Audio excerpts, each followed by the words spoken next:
All sports, all plays. Yeah. All sports, all plays. All sports, all plays. 365, we making up plays. You talking the game, get you to the days. We're high in the court, the dime in the lane. Variety, topics, living the same. All presentation, sports information. In the airways, taking the nation. All sport, all plays, they working your faces. Grace at the field, so tie the laces. All sports, all plays.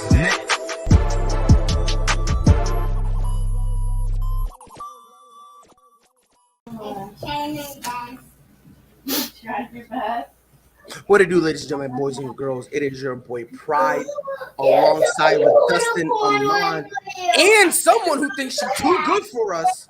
Okay, I told y'all from the jump I was gonna be petty. Okay, I'm gonna be churlish. That's gonna be me today. I'm be churlish.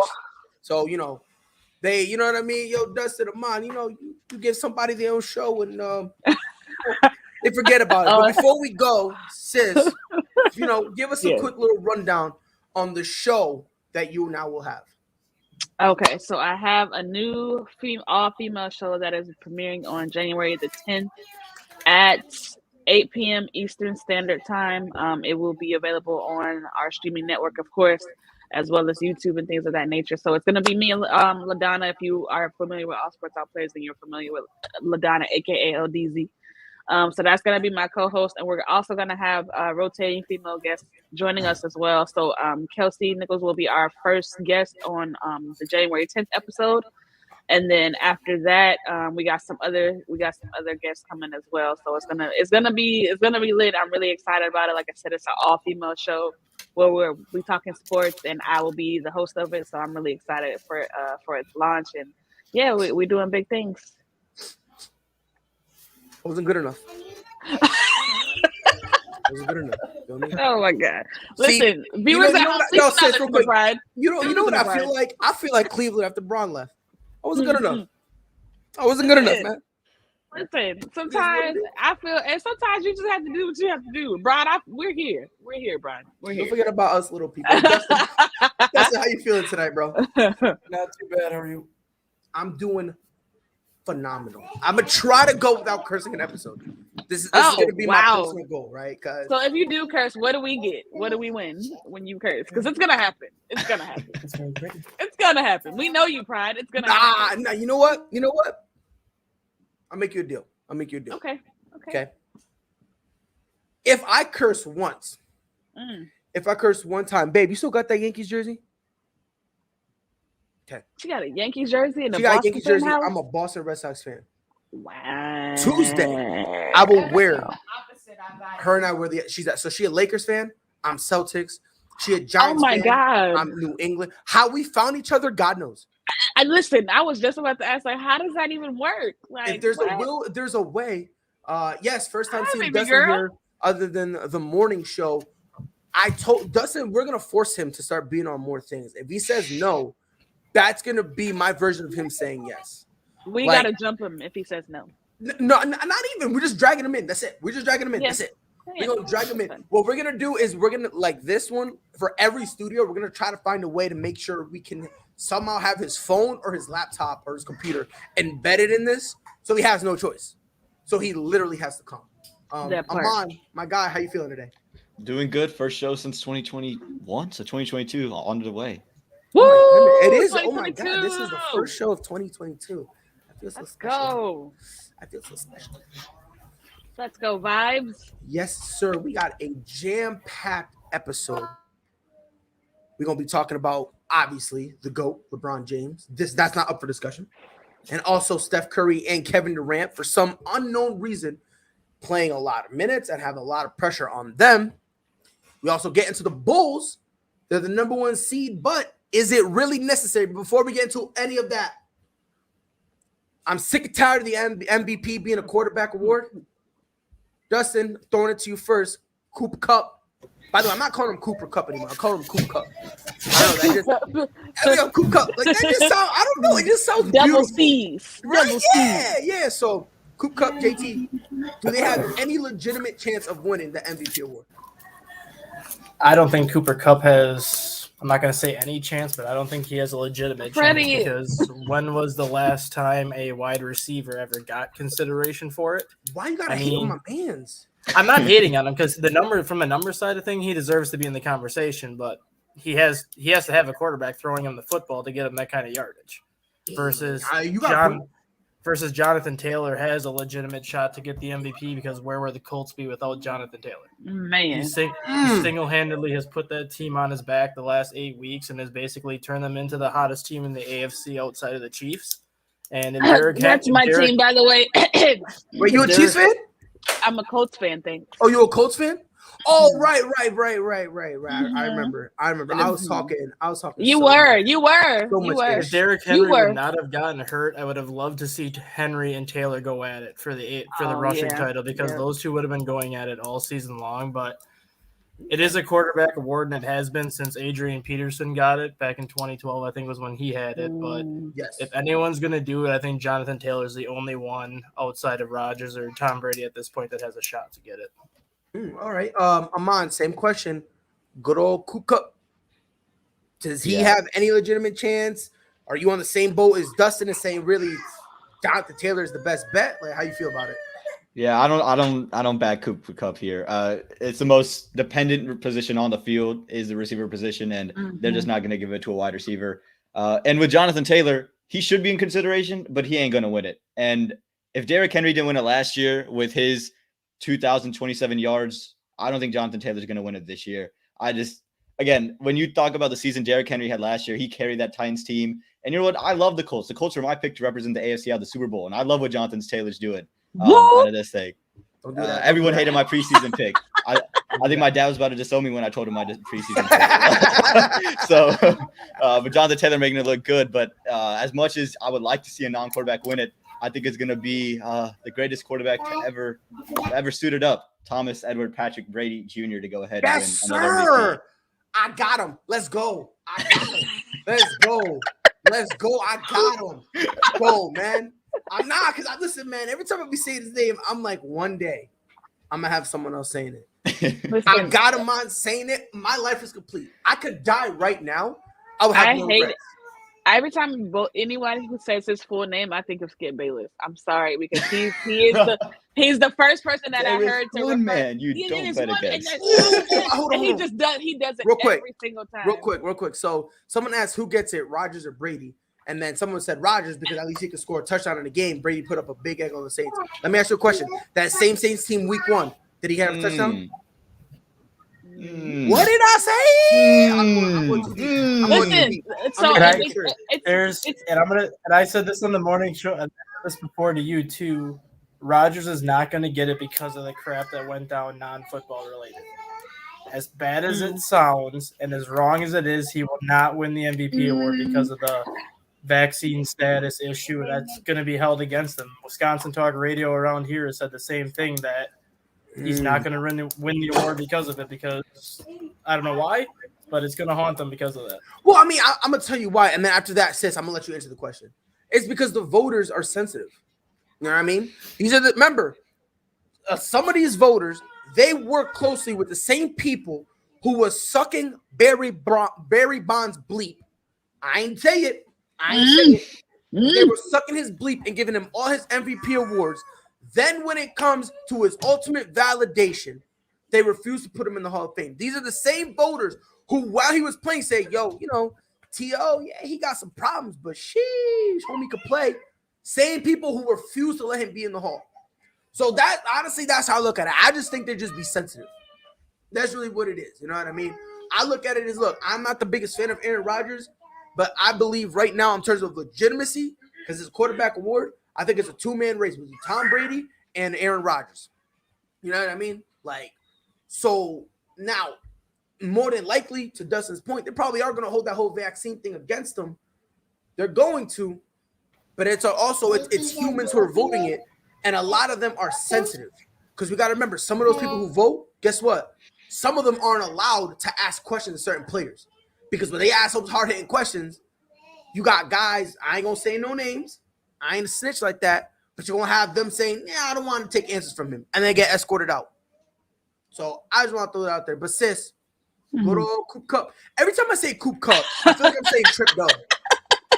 By the way, John Suggs says just give the MVP award to Daniel Jones. You know what? No. Free Daniel Jones. No, free Daniel Jones. Free Daniel Jones. Free Daniel Jones. Free DJ. That's what I'm calling him. But since Cooper Cup, Jonathan Taylor, they got a legit chance. No, I agree with all of you guys, and like I said, I'm a Colts fan, so I'm loving what Jonathan Taylor is doing right now. Obviously, he's definitely turning things around for that team. And just, giving us hope for real, because who thought the Indianapolis Colts would be like, Amon said, the hottest team going into, the next few weeks here to round out the NFL season. And I love Cooper Kupp too, but I just don't. It's a wide receiver winning the MVP is just unlikely. It just is. Like, it's just not one of those things where, like, you have to be like otherworldly. And we've seen otherworldly receivers and they still don't win. So it's like a wide receiver winning this time, it's not going to make a whole lot of sense. But at the end of the day, it's a quarterback driven league, especially when it comes to the MVP. And at this current state in the NFL, it's a Rodgers and Brady league. Like, everybody it's always going to come down to those two until they leave or whatever, or somebody gets injured or whatever happens. But every season that they're a part of the NFL, it's always going to be a Rodgers and Brady league until otherwise. I don't think that. I hear what you guys are saying about the COVID situation, but I don't think that people are going to hold it against him in the way that y'all think.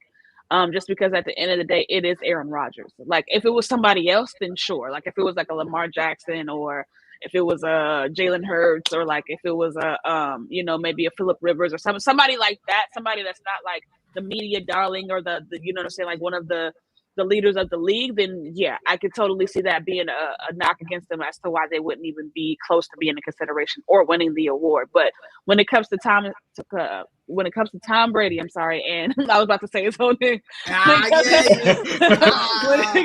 When it comes to Tom Brady and comes to Aaron Rodgers, I think they're both of those guys. Honestly, they're like, they have a weird dynamic about them, because both of them are beloved in the NFL and they're also really hated in the NFL as well, from executives and polarizing. Yeah, that's the perfect word. By executives and fans. So they're both polarizing in that way. So I don't think the controversy affects a guy like Aaron Rodgers in that way. Like, I still think that he has a really strong case of still winning the award, even with the COVID vaccine, because for Aaron Rodgers, that's just a small mistake, as why he got the slap on the wrist, opposed to if it was somebody else. That's what I think. So, first and foremost, free Cooper Cup, because Cooper Cup. While can we compliment Pride's curls real quick? Like, do y'all see Pride's curls right now? He stopped wearing the hat. I noticed that a couple of weeks ago. He was all hats, and now it's just because it was looking rough, so I just gave up. I'm like, I gave up. I looked in the mirror. Like, and I swear to God, and y'all want to know how I do my hair? Swear to God, that's how I do my hair. Swear to God, I wake up, look in the mirror, I go like this. Swear to God, that's all I do. And all of a sudden, for you, for you, I do that, and all of a sudden, I'm like, "Hey, yo, who that fly guy made me shave and everything? I cleaned up." I was like, I was about to put on a jacket that's too small for me. You're giving us El DeBarge vibes right now. I was like, I don't ever do that again. Too much time on TikTok. What's going on? But look, I'm gonna say this right now. Can I ask you a question real quick? I just want to throw this out there real quick, because a lot of people keep disrespecting my guy. Okay. Like, dude, does anyone know how many yards? CCs. I'm gonna start calling him that. I don't care his last name being with a K, but call him double C's. That's it. But do y'all know, like, for like the yards there? Does anyone know how many yards he has? 1,700, right? Something like that. Yeah. He's at like 1783 or something like that. Yeah. He's putting up ridiculous numbers this year. Don't get me wrong. Like, he's definitely one of the top receivers, if not the top receiver at this particular point in the league, for sure. Right, and because here's the thing that I just don't understand. Right, so he's right now. I'm gonna tell you exactly how much he got. He's got 1,734, so 1,734 yards. If I'm wrong, someone check me. In the last 5 years, the next closest, if I'm not mistaken, I think it was 2019. Yeah, it was 2019, and it was Michael Thomas, and he had 1,725. Cooper Kupp has like 130 receptions, and he has and he had 132 receptions, something like that. And Michael Thomas had 149 receptions. And Cooper Kupp still has more yards than Michael Thomas. And I'm not even gonna say 2 games left. I'm gonna say 1 because with that 1 game, that would be about the same season, because we had only next week or this week. I'm sorry, this Sunday, tomorrow. Whatever he gets, he would in 5 years he would have had the most receiving yards. Right now, and people get mad when I say this, but right now he's playing like the best wide receiver in football. And I don't even think it's close. I don't think it's close. The only people who say, oh, no, he's not, are people who just look at it by name alone. You know what I mean? Because D-Hop, solid year. Don't get it twisted. Injuries. He had a couple iffy performances. Same thing with Devontae Adams. I mean, good old Coop Kupp, been consistent all throughout. Which is why if I'm a pick, and I love Jonathan Taylor, don't get it twisted. That's my boy. That's my dog. But the thing with him is it took Jonathan Taylor, let's be honest, it took him 4 or 5 games to get it together. It took a few games. Cooper Kupp he's been it since preseason. Since preseason. He's been on one since then. So if I got to pick between these two, I'm going on Cooper Kupp. He better win it. And look, the only other person I'll accept winning it is Amon. You know that dude. That dude. The man who got more rings than he has names. That's a good one, Pride. You feel me? Good old 1-2, number 12. You feel me? He decided to move on to better things. The only man who can get away with throwing the Lombardi trophy over water. The only man I know in the history of the NFL who can look in the mirror and say, God damn, I'm the GOAT. Amon, say it with me. Thomas. Edward. Oh, my God. Patrick. Brady. Junior. He's got a father. Let's go. Listen, him, if it's... Are you guys done?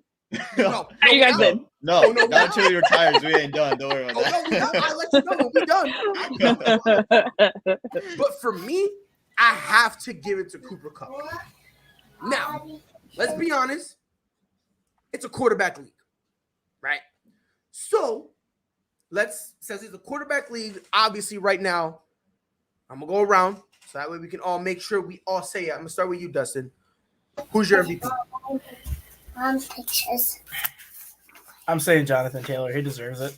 And that's you're going. Okay. So you're rock. Even with everything, you're still rocking with Jonathan Taylor. Okay, Amon, you with him? Nah, you know who it is. It's Tom Brady. Yes, Tom Brady. Yes, at 44 years of age, come on, man. It's Tom Brady. I'm saying, dog. Like, come on, stop playing with my guy, dog. Stop playing with him, sis. And by the way, don't go Jonathan Taylor just because you're a Colts fan. Come on now. No, I'm not. I'm actually not. What I was gonna lead with, I was like, as much as I like Jonathan Taylor and as well as he's been playing, I would still give it to Tom Brady. Like, I still think that, like he said, at 44, what he's been able to do, and I mean, they haven't played the greatest. You know what I'm saying? They haven't been the most consistent this year, obviously, compared to last year, but he still has them in contention. And he's still able to, affect the game in ways that quarterbacks that are 20 plus years younger than him can't. So it's like, you know what I'm saying? Like he still has that chip on his shoulder. Like he just never loses that. I don't know how he's able to consistently tap into that, but every time I see him play, I still always see that chip on his shoulder. He still feels like as much as he accomplished, it's not enough, and he's still playing. He's still playing great football. Like I said, it hasn't been the most consistent, but he's still playing great football. I mean, if we're gonna be honest, his worst game was that game. Against the Saints, which was horrible. Let's not get it twisted. It was horrible, right? And I mean, and Freddie, I see you. Like, I'm not ignoring you because I definitely see you. But the thing of it is that if I had to pick between the two of Aaron Rodgers and Tom Brady, I'm going Tom Brady because at the end of the day, Tom Brady is proven. Tom Brady, I know what I'm getting out of Tom Brady. Aaron Rodgers, you don't really know. I mean, great, and he's great. Don't get me wrong. Like, I'm an Aaron Rodgers fan. I like watching him play, but there are some times where you just don't know what you're gonna get when it comes to Aaron Rodgers. You're getting the same Tom Brady every single time. Now that game that they just played where they lost, what was it, 9? Was it 9-0? 9-0, yeah. Okay, so that was 9. That was 9-0. There was a lot of things that went wrong for the Tampa Bay Buccaneers all the way around. And they're missing a lot of their key components. But even still, with that, I like Aaron Rodgers has had just as bad of a game as Tom Brady as well with the 9-0. It just wasn't right. They scored, but it still was just as bad. So yeah, I mean, it's if you're like, gonna be honest, I mean, you know what I'm saying? Like they both had terrible games so far this season. So exactly, like, and look, they're all gonna it's gonna happen. It's gonna happen. You know what I mean? So I look at this season, and this season, I think it's tough. I really do.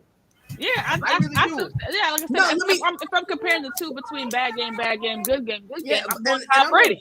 And I'm gonna say this. I'll be honest, between Aaron Rodgers and Tom Brady, honestly, I don't think I don't think that'll be maybe it's just me. I don't look at it as I'm trying to find the right way to say it because someone's gonna get triggered because Freddie's already triggered. Rodgers was more than week 1 because even though that they won the game, he didn't play great. Like there was a couple games that they won and he did not play good. Right, and my thing is, I don't think it's a clear cut either 1 or 2. I don't think it's a clear cut whether Tom or Aaron. I don't think so. Mm-hmm. I just look at it as one of them is gonna win. Whoever wins, cool. Freddie's, if Aaron Rodgers doesn't win it, Freddie's gonna cry and complain and moan and say that it's rigged. But it's really not. It's really not. Because if we're gonna be honest, if we're gonna be 110% honest, the MVP this year should not be a quarterback. It shouldn't. No. If we're gonna but again, people aren't ready for that conversation. They're not ready for that conversation. And you should know NFL Pride, isn't progressive. Yeah, go ahead. I'm sorry, bro. I didn't mean to. Pride, you should know better than anybody though. If Randy Moss didn't get a consideration when he caught 23 touchdown passes that year from Brady, how was Coop going to get it? Talk about it, because man, listen, that's a great comparison. And when has Rodgers? And here's the thing: every time you only talk about the interceptions. It's game management. That's the biggest part is the game management when it comes to Aaron Rodgers. But even then, I was reading the stat. It was like Pro Football Focus was grading the throws that Brady was making, and out of his 11 interceptions, they were like 4 were his fault. The other 7 came off of other guys' hands. Or Scotty Miller went back inside. Did LT win an MVP? Yeah, but he had like a record. He broke the number of touchdowns. Did Jerry Rice ever win MVP? Oh, I want to say yes. I know he won a Super Bowl MVP. He came in second. I know Super Bowl, but I'm talking about. He definitely won Super Bowl MVP. But did he ever win a regular season MVP? Is what I'm saying. Because if somebody like that doesn't win an MVP, 1987 he won. Okay. But is Cooper Kupp, is he putting up Jerry Rice numbers though? Like, is he? I mean, he's putting up great numbers. Don't get me wrong, but is it? Would you look at it and be like, okay, it's a clear cut, or like I can understand consideration, but I don't think clear cut though. That's you know what I'm saying? Which I don't get it twisted. I feel you. You know what I mean? But even like I don't know, just the numbers he's putting up, are they Randy Moss numbers? No. Are they Jerry Rice numbers? No. But personally, you shouldn't have to put up those numbers to be an MVP candidate. No, true. You know what I mean? Like the NFL has to be more progressive when it comes to the MVP award. Now look, if Aaron Rodgers, Tom Brady, Josh Allen, Kyler Murray, if they're playing out of this world, all right, I get it. But you have a wide receiver and a running back who are both playing out of their minds. Cooper Kupp, people are saying, hey, next year, does he end up potentially being a top 3, top 5 wide receiver?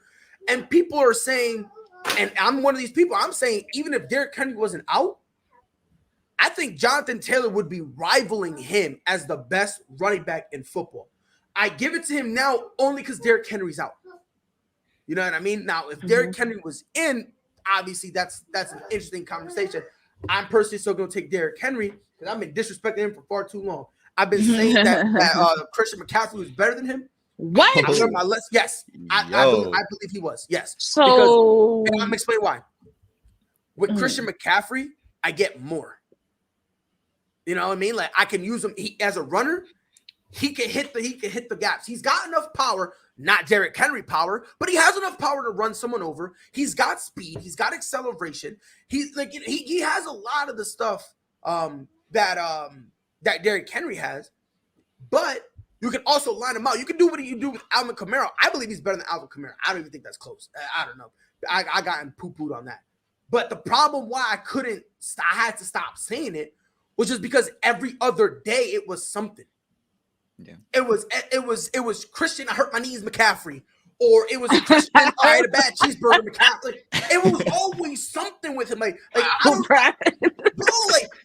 y'all want to make fun of Anthony Davis, bro. He like Joel Embiid. That's the only dude I know. First of all, we didn't have to do that. I had to. We didn't have to do that. We didn't have to do that. I had to. Come on. You know I had to. But like that was the main problem. And coming into this year, I was like, look, I'm with Christian McCaffrey, but by a threat. If he's not healthy, I don't care what happens to Derrick Henry. If he's still breathing, I have no choice but to concede. Now look, he's on the IR. This is the first time Derrick Henry's been injured, and now he's supposedly primed to come back in the playoffs. And it's like, bro, I have nothing. I can't keep defending you, dog. I can't keep defending you. You know, I can't, but I'm gonna look stupid. You know what I mean? Like with Ben Simmons, I keep defending him. And people think I look stupid, but I keep defending him, right? I will never learn my lesson about him. Christian McCaffrey, I done learned my lesson. I don't want to be yelled at no more. Because I'm just throwing it out there, free me. Because I don't want to be yelled at. I don't want to be hit no more. Christian McCaffrey's made of glass. At this point, at this point, you can say that and say it like comfortably. Like before, people were saying he's starting to get there. Now you can say that, and I believe, and the Giants are low key in the same situation. I believe. Look at the bright side. Ben Simmons hasn't missed a free throw this year. Oh my god, that was funny. But for me, I don't know, man. It's just I just can't.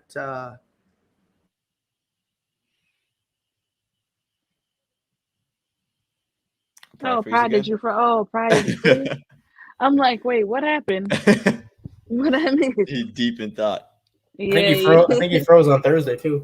Yeah, he did. Oh man, Pride, you got to get your life together with this internet, boy. The internet company heard him talking about CMC over Derrick Henry. They said, "No, we can't do this anymore." They're like, "We're gonna cut the internet. We're cutting it off." They heard him talking about Ben Simmons, and they wanted to ice him at the free throw line. And then this face he's making in this room. He's killing me. Pride, you gotta come back and redeem yourself, brother. Not looking good for you, big dog. What was okay, hold on. He'll be back shortly, man.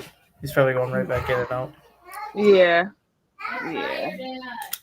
We got a crate back on.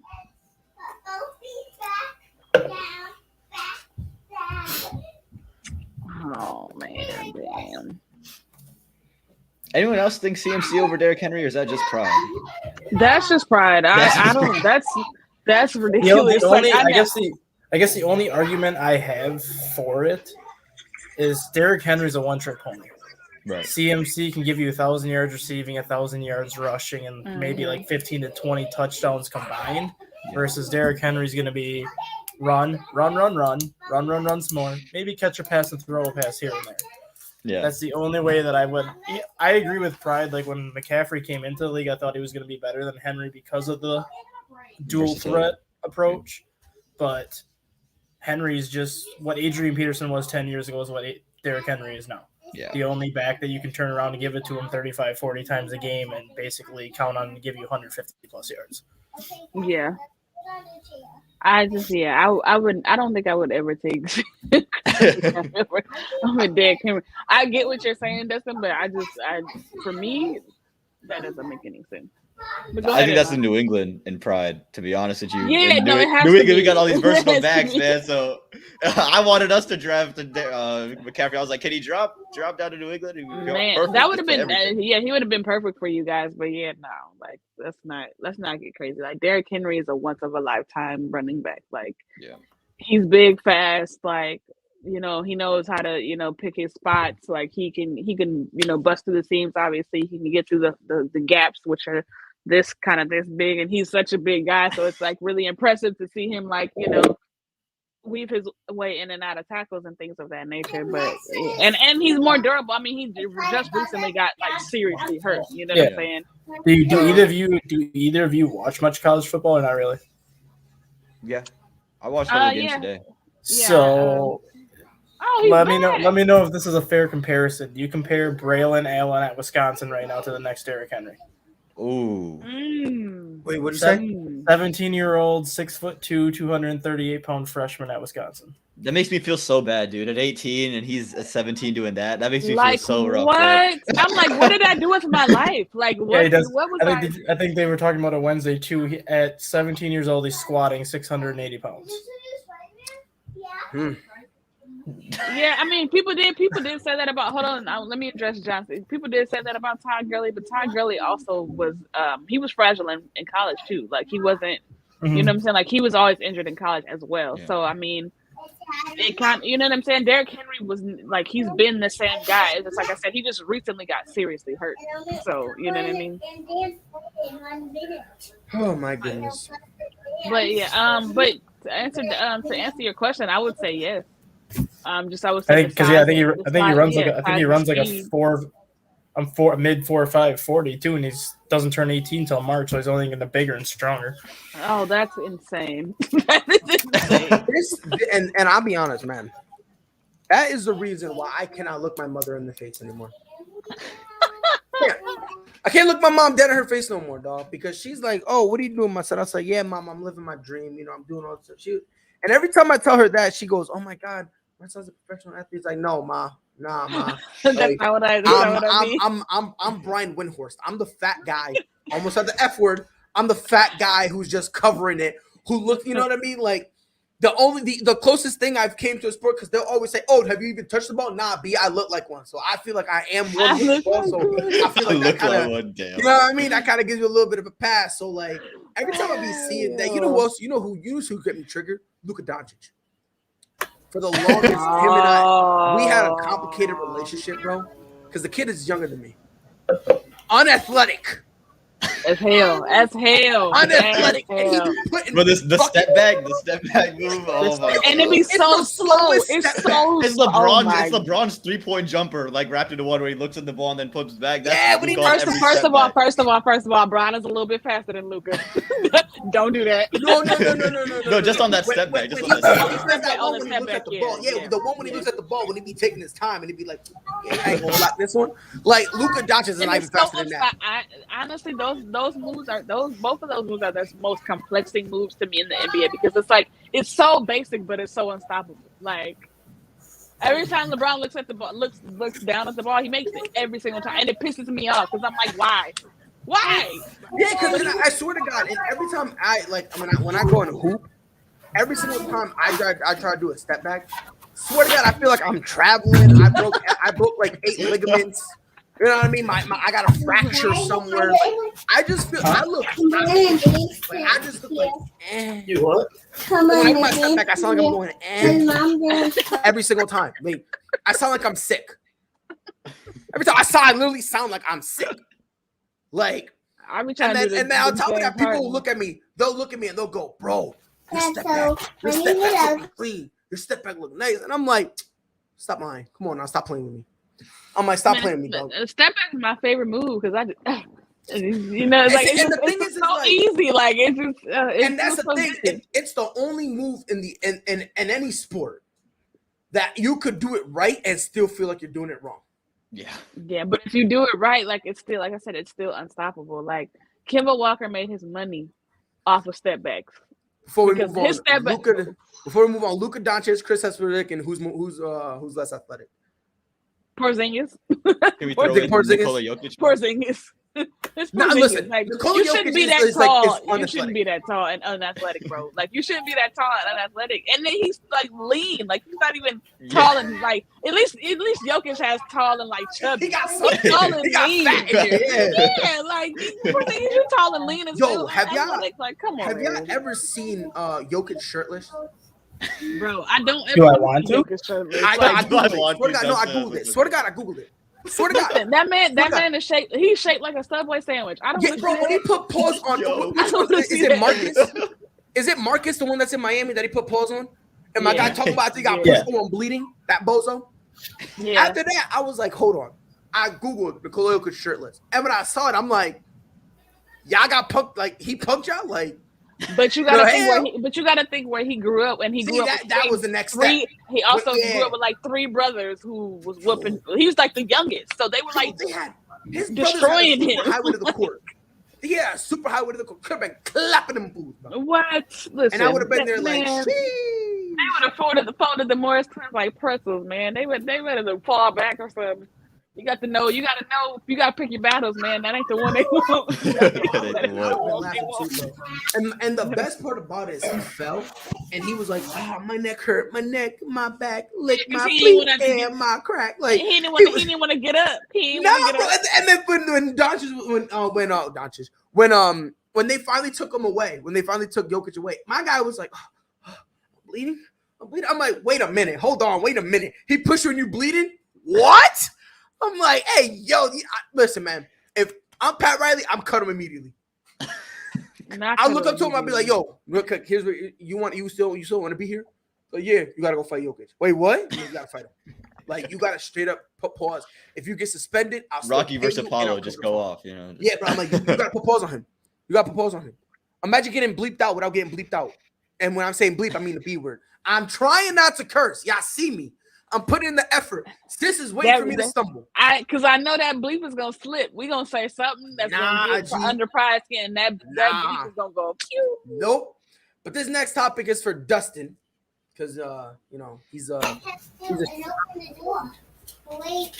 they are currently the number one seed. $1 million question for you. The Chicago really need it. No, I mean they're 23-10 right now. They're 12-4 at home. They're 11-6 on the road. Best record in the Eastern Conference, and they have yet to be healthy a single game this season. Yo, hold on. Say that last part one more time. They have yet to be healthy for a single game this season. But I thought I was under the impression. Real quick, John, and does anyone else? I am not excited for Isaiah Thomas at all. I am not. Okay, why not? That's just a salty Celtics fans point of view. No. They have to be. in the same boat, bro. I can't even. It has to be. Oh, no, that's not what it is. That's not what it is. But let me ask you a question. Okay. He came back, and you know who else came back? By the way, let's just keep it a buck. If there was no coronavirus, is he coming back? No. So that's strike one right there. Okay. Wait. Are we exist? Which comeback are we talking about? Are we talking about the comeback when he was in Cleveland? Or are we talking about the comeback after that? No, I'm talking about right now. Oh, okay. Because he just was with the Lakers, right? Oh yeah. And the Lakers said, "Yo, you're dog water," and then he going to another team that needs people. Okay. Mm-hmm. I don't care about it because one, let's if we're ready for this conversation without coronavirus, he wouldn't be here. Okay.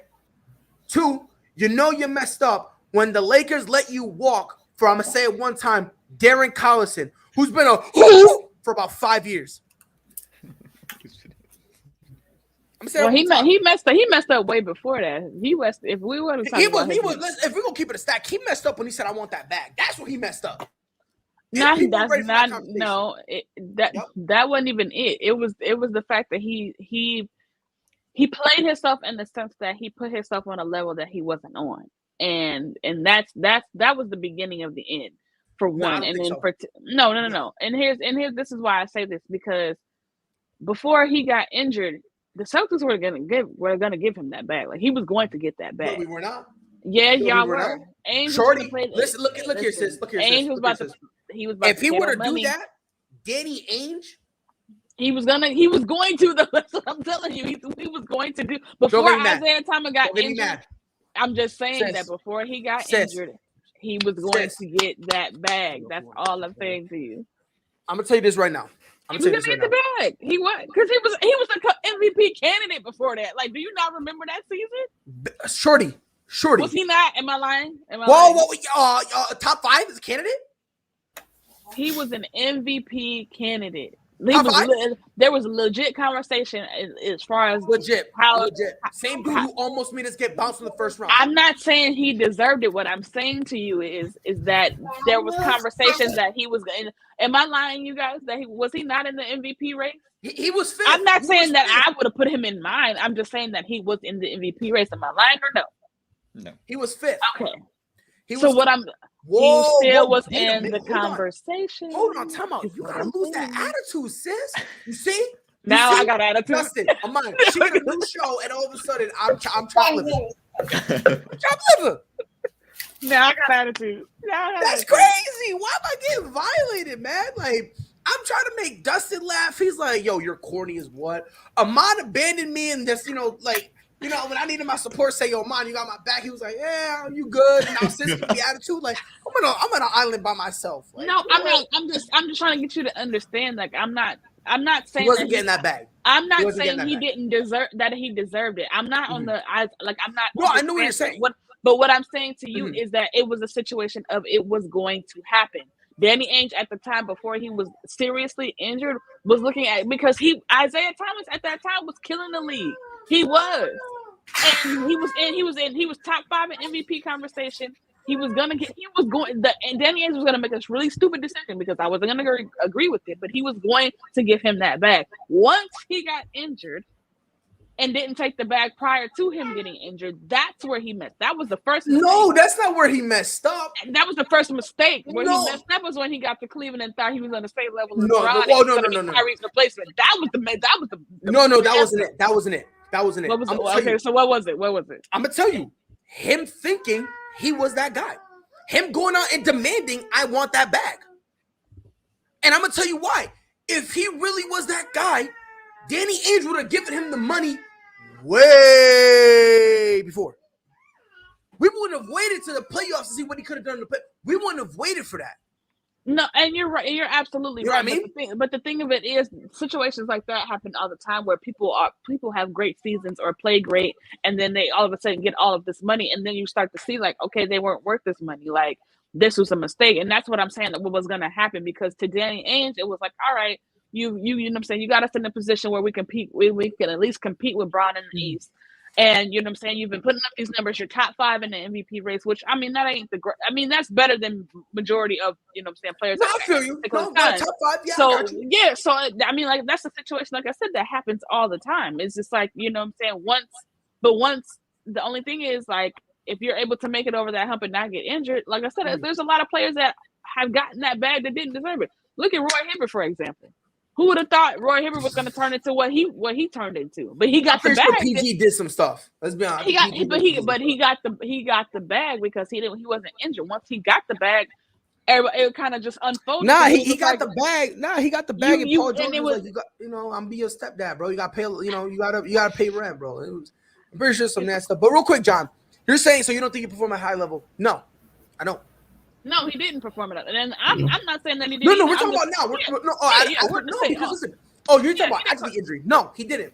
No, and not to at all. easily prove not it, at all. And this is the easiest way I can prove it. He went to Cleveland. Homie didn't even make it to the trade deadline. I'm throwing it out there. He went to the Lakers as a salary dump, and the Lakers immediately said, "Bro, you're not coming back." Yeah, because after the injury, because here's the thing, the jury kind of was already out on Isaiah Thomas anyway, because he's as gifted as he was before he got injured. He was still always very limited because he's not a tall guy.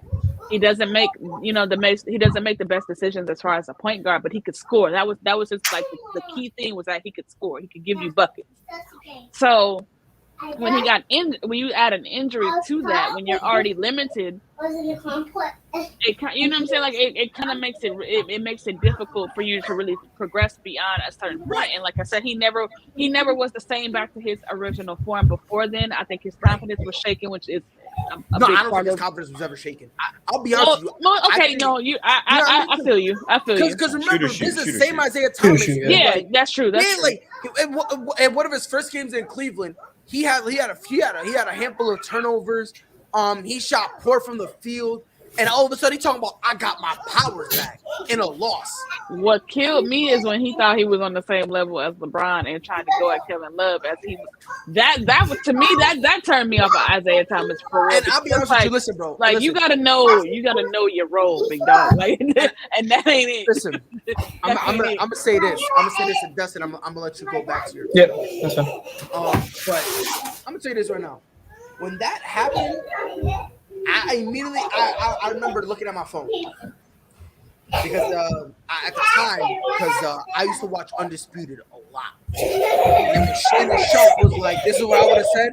I saved that video to this day. That is one of the funniest My videos. phone. Shannon Sharp, bro, that was one of the funniest videos. Oh man, Hold on. This is real life. Hold on. I watch it all the This is time real too, life. for I still because it's just that funny. Like, Hold on. I gotta go to my like videos. Scrolling down. Nah, this is real life. but I mean, and that's why you look for that pride. I'm gonna just throw this out there. Like, Kyrie is a lot of things. We can say a lot of things about Kyrie, but when it came time to play, Kyrie was ready to play. And you know what I'm Except saying? for when he I mean, obviously, but when I'm just talking about the Cleveland Kyrie. I'm not talking about after that, because after that, I don't know what happened with Kyrie after that. But Basketball got too hard. Cleveland Kyrie though, he had the right to say like me and LeBron we are equally yoked, even though they still weren't. Like Bron's still here, Kyrie's still here, but it's more logical to hear Kyrie say it than to hear Isaiah Thomas say it. Like, come on, man! Like, you didn't really think they brought you to be on the same level, did you? Like, I think everyone's excitement's more like it's Isaiah Thomas coming back, less so than like, he's gonna come out and like score 45 points or whatever. It's more like, Isaiah's getting another shot, which is cool to see. I think for like at least me, I grew up watching him, he's a Kobe guy too. That also plays a factor. He's a Kobe guy. Like Kobe really liked Isaiah Thomas, so that plays a part. Yeah. So I'm trying to pull it up on my phone. My phone went through a little accident and it looks doo-doo right now. A little accident. Well, yeah. A little It went through a little accident, you know what I mean? It pulled the Isaiah Thomas, bro. Here you go. Injury, you know what I mean? My screen got messed up. But Dustin, go back to your thing, because Bulls, do they really need that number one seed? I don't think they do at this point because, like I said, they were 23-10. They're 12-4 at home. They're 11-6 on the road, and they haven't had a healthy roster. They haven't had a healthy roster at any point this year. Wait, hold on. Oh, I remember. Say that last part one more time. They haven't had a healthy roster yet at any point this season. Now, can I ask you a question? Because I was informed of this. If you lose someone who's like 8th in your depth chart, that will dictate your entire season. Like if your starting five is healthy, but you got bench players who hardly see any minutes. You know what I mean? Like I was informed that there was a role player for a specific team that never suited up, but will make so much of an impact that if he was there, who's this role player? Which Lakers player are we looking at? Which Lakers player are we looking at? Let's look at the roster. Yeah. What are you? Are we talking Alex Caruso? Like, where we going? I'm like, are we talking about? I was informed. I was told that Austin Reeves was a problem. I was told Kendrick Nunn would put this Lakers team over the top.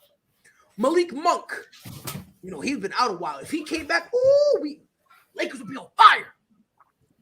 That's what I was told. So it's kind of interesting to see a team in the Chicago Bulls who, in the face of not only injuries, COVID outbreak, they had to shut down their team for a few days. And all of a sudden, Dustin, where are they in terms of? They are 23-10, and they're the number one seed in the East because they beat the Brooklyn Nets twice. First time they beat Brooklyn without Vucevic, and the second time they beat Brooklyn without DeRozan. So they beat Brooklyn twice without two of their better players. They had Patrick Williams for 3 games, and then he shattered his wrist and has been out for the season, and he might come back in April, he might not. Kobe White missed the first month of the season returning from shoulder surgery, and now he's kind of getting reacclimated. Alex Caruso has been a godsend to that Bulls bench and to the starting lineup, but he's out with a foot injury right now. Wait, hold on. Alex Caruso? Yes, the Alex Man, Caruso. bro, shut up. Hold on, real quick. Caruso? Hold on, real quick, because Amon, check me if I'm wrong here. You as well does assist. You might know. Wasn't that a great pick in the draft for Chicago? Wasn't that a great draft pick for them? Shut up. Wasn't that great? I'm just thinking about it correctly. I thought it was a free agent signing. It was. I wonder what team would be foolish enough to let go of Alex Caruso.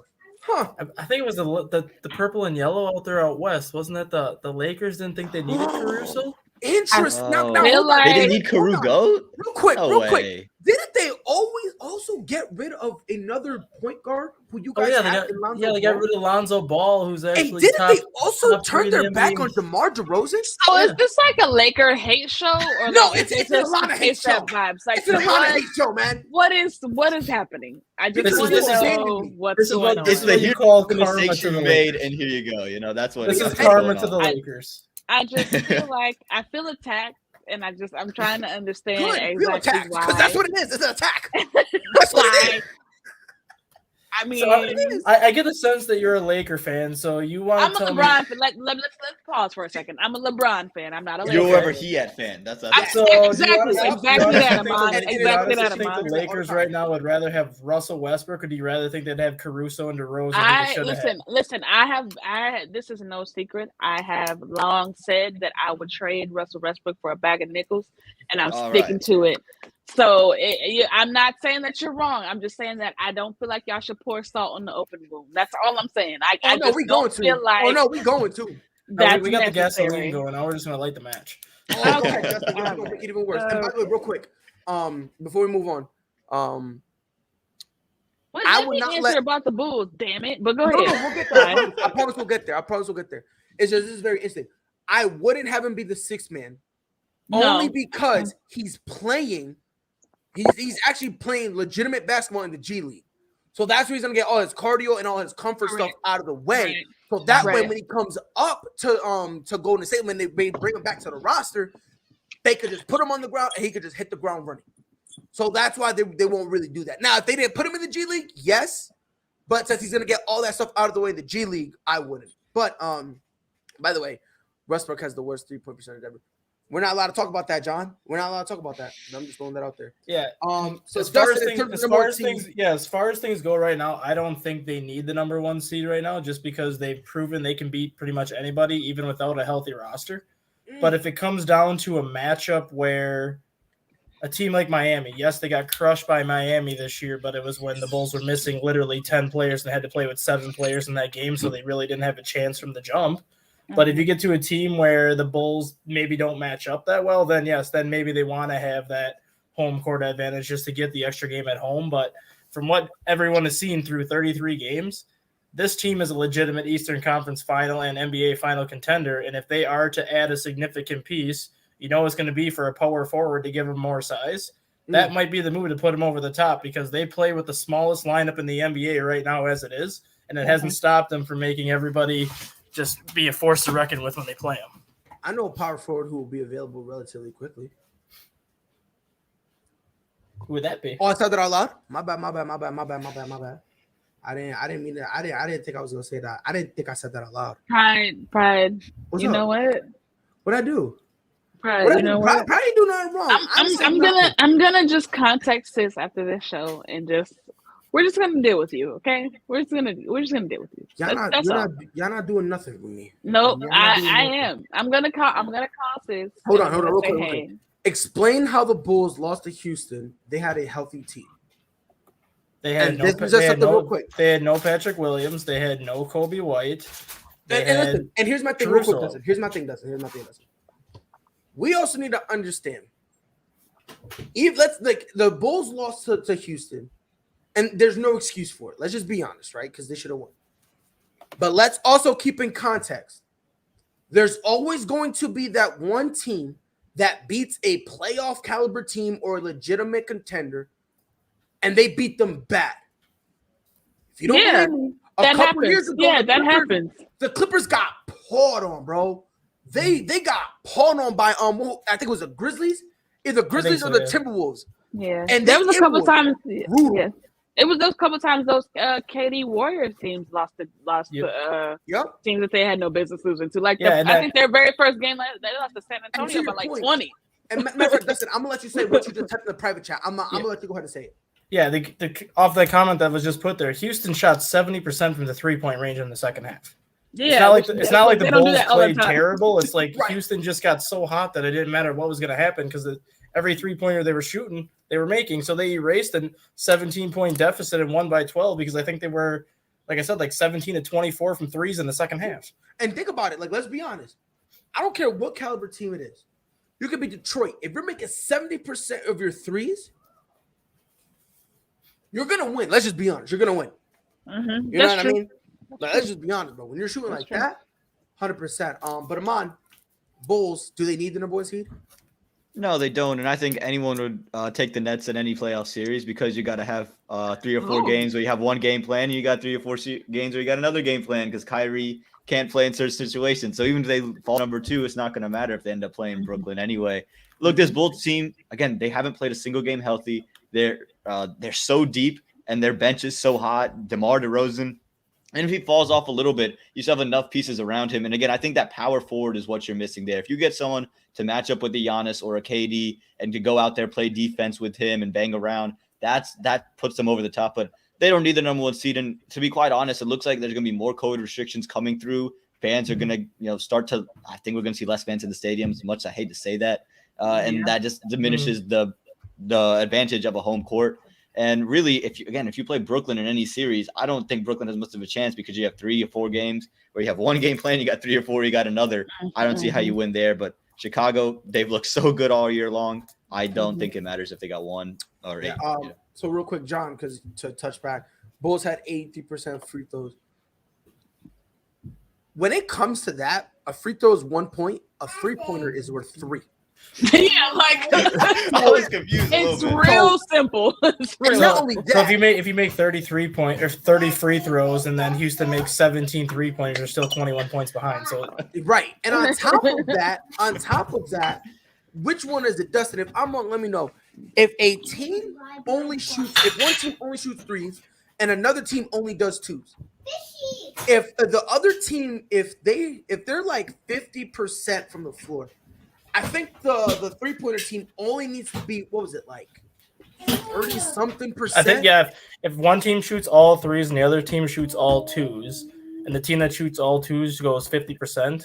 It's like 1 and 3, basically. The other team's got to shoot 34.6% from threes. Right. Which basically 1 out of every 3, give or take. Right. So 1 out of every 3.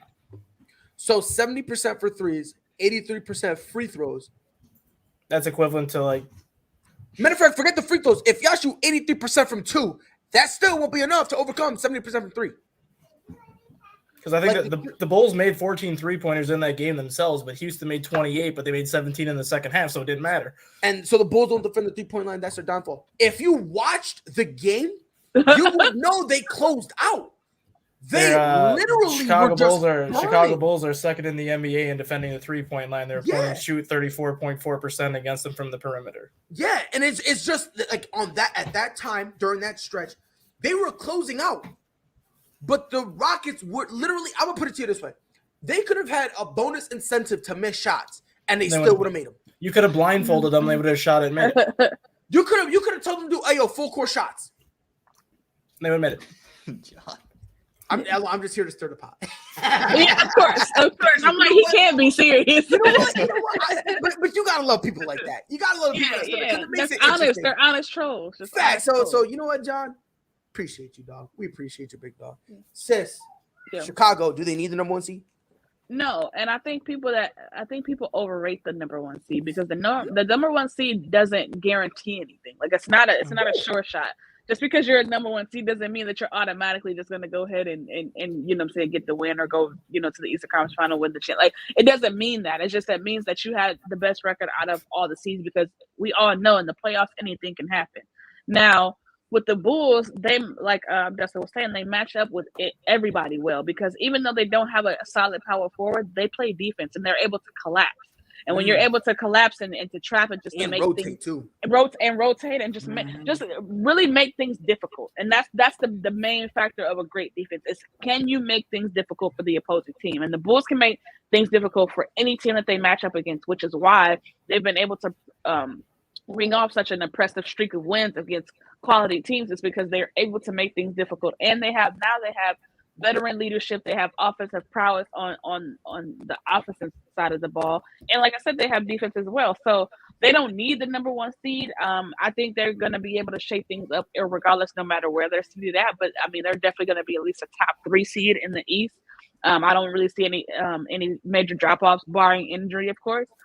But they give Brooklyn fits, and like Ahmad said, being that Brooklyn doesn't really have a complete team, considering that Kyrie is playing, but he's playing under stipulation. Like, he's playing under, you know what I'm saying, I can play here, but I can't play there. That's going to be inconsistent. And at some point, I feel like, and that's going to bite him in the butt. Yeah, and this may be a hot take. I feel like at some point, Brooklyn's going to have to make a decision, because it's going to get to the point where it's like, is it worth it to have this guy first sometime instead of all the time? And it's like, you know what I'm saying? Because it's like, how do you incorporate like a solid system or just a solid offense or a solid team when you got one? And it's not even like he's a role player. This is one major component to the team that's there sometimes and they're not, and he's not there on the other certain times. So it's like there's gonna be a conflict of interest at some point. Yep. So but yeah, to answer the question honestly, like I said, I don't think the Bulls need the number one seed. But I mean, if they get it, fine. Because I mean, if you want to go a little bit further, like they've had it before when they in the Derrick Rose days. Did that fare well for them? No. So it's like they don't necessarily need the number one seed. It's nice, but they don't need it. I'm not even going to talk about that Derrick Rose led Bulls. I'm not going to. I'm just saying they was the number one seed a couple times. You know, you're right. I'm not going to, because I have my own opinion. And who did they run into? LeBron Raymond James Sr. Born in one Gloria James in Akron, Ohio. Go ahead, girl. December 30th. December 30th. God, Lord, have mercy. 1985. Oh my God. Savannah's husband. If you I'm gonna tell you this right now. Since we talked about this, Savannah did some stuff. Okay, she got a body or two. I don't care what no one say, bro. I don't care what no one say. Savannah done clap somebody. I don't care what no one say. She didn't make a couple people disappear. I believe it. Because she's quiet. She know how to keep it cool. She's very classy. Doesn't say too much. Stays in the cut. And I'm pops out when she needs to. What? So listen, bro. Let me ask y'all something. Right? Do y'all believe Savannah never been into any beef in her life? No, hell no. So let me ask you. Savannah is from the Midwest and dated LeBron James at 18 years old. Please. Please. Yo, she was with him back when they called him the chosen one. She was like, bet. Oh yeah, he my chosen one. Yeah, bro. These chosen ones are your chosen bullets. Rah, rah, rah. She clapped the food, bro. She clapped him. She was with Ron when he had the jersey and the Hummer scandal. Do you think she ain't beat somebody upside the head before? Yo, real quick. John, you a whole clown. He said, forgot to add Delonte West, son. First of all, you a whole clown. First of all, that's not true, because Delonte West is on crack right now. You think that's by accident? Yeah, yo, Braun was like, "Hey, yo, Dante, yo, come here." Braun was like, "Oh, you want to date my mom?" Hey, yo, plot twist. Ready? Plot twist. Every time Braun did the powder thing, that was coke. Plot twist, and that's how Delonte West got hooked. He was always doing like, oh. Yep. What up, kid? What's up, kid? What's going on, man? You over there just chilling, posted up? Yo, he was sipping the thing like he's an athlete. He's like, he is. What's up, man? What up, kid? He said, "What up?" I love it. What up, gangster? What up? My guy. But nah, I want to find out. That whole Delonte West, did that really happen? I need to find out. There's a whole bunch of 30 for 30s I want in my life. Hold on. Yeah, I want a 30 for 30 I gotta on know this if one. Delonte West for sure. If he did, because I need one I on that know. one. I need one on the Florida Gators Yes. when they had Yes. Tim Tebow praying over Aaron Hernandez. Absolutely. And Cam bouncy Newton. That alone. The Pouncey twins Newton too, worth bro. Come on. Cam Newton was there for a little bit. That alone should get Tim Tebow into the Hall of Fame right there, being teammates with that. So. Yeah, him keeping Aaron Hernandez in check. Wasn't Cam Newton there for a little bit too? Yeah. He was on the bench. Yeah. He was on the bench. And he was supposed to be the next one. For sure. You know for sure Cam was dropping gems in that locker room. What? He was like, hey, yo, what up, Tim? You know I'm better than you, right? I'm kidding. He was throwing shots. I think Janoris Jenkins was on that team too. Man, they had an interesting Janoris Jenkins on that situation. team. Urban Meyer was the head coach. Urban Meyer, don't forget he's the head coach. He's the ringleader for all of that. He was kicking his kickers on the sidelines every time out. I don't think. You know what I think it was? You know what I really think it was? I don't think it was kicking his kickers. I think he was kicking Aaron Hernandez. That's where the CTE came from. I want to give it Arenas 30 for 30. Urban Meyer. Just because he's hilarious. Like just because did y'all see what Gilbert Arenas said to Kwame Brown? Oh, and it's kind of funny. He said Kwame Brown looking shaky, baby. He ain't want the smoke. All of a sudden, Kwame Brown don't know how the internet works. Yeah, all of a sudden, because he was like, he said, I got 45-minute tape. Keep talking, and I'm gonna release it. I said, good Lord. I was like, she. And you speaking of before we move on, Pride. Speaking of which, we were talking about earlier, the Shannon Sharp Isaiah Thomas video. Mm-hmm. One of the top I have like a top 5 of most hilarious like sports videos of like Stephen A with Kwame Brown. This man was a bona fide scrub. Can't play. No disrespect whatsoever. Oh my god. His hands are too small. And they started to violate him. The city of He Angels can't do a celebrating. They They should throw a parade. He was violating him. Another one. That's another one that really got me. That's a classic. Yeah, no, that's a classic. That's a classic. One that low key got me is Undisputed when Dallas had lost to somebody, and Skip was talking about it. And then she was like, "I still lost." He said, "It's my turn." Oh, yeah. You told me it was my turn. And he said, "You still lost the game." And he was like, "It's my turn." He goes, "Go ahead, you still lost." And then he ends it with, "It's my turn." And that last one, all the stress. That my turn hurt so bad. And it was funny because he said Zeke waved out, and then something. He goes, "It's my turn." You told me it was my turn. Stephen A. Roy Hibbert is another one too. If y'all never watched the Roy Hibbert one after they were, I think they were playing against Atlanta. Oh, that was brutal. That is a classic as well. But people don't talk about it that much because if I'm not mistaken, that was the only one on Roy Hibbert that he did that. It was brutal, but it was hilarious. You know what we talk about, right? Yeah. When he was like, he was like, I hate to say it, but Roy Hibbert is worse than Kwame Brown. Hey, depending on what happens with Mike Krzyzewski this year, if he wins the title going out on his last year of coaching, there's gonna be a 30 for 30 on that next year. Even if they don't, he's getting a 30 for 30. Even if they don't, he's getting a 30. Him and Roy Williams probably get a combined 30 for 30, man. About that. I would like to no, seriously, I would like to see a Mike Krzyzewski 30 for, and I'm gonna throw this out there for like women's basketball. I would like to see a Pat Summitt.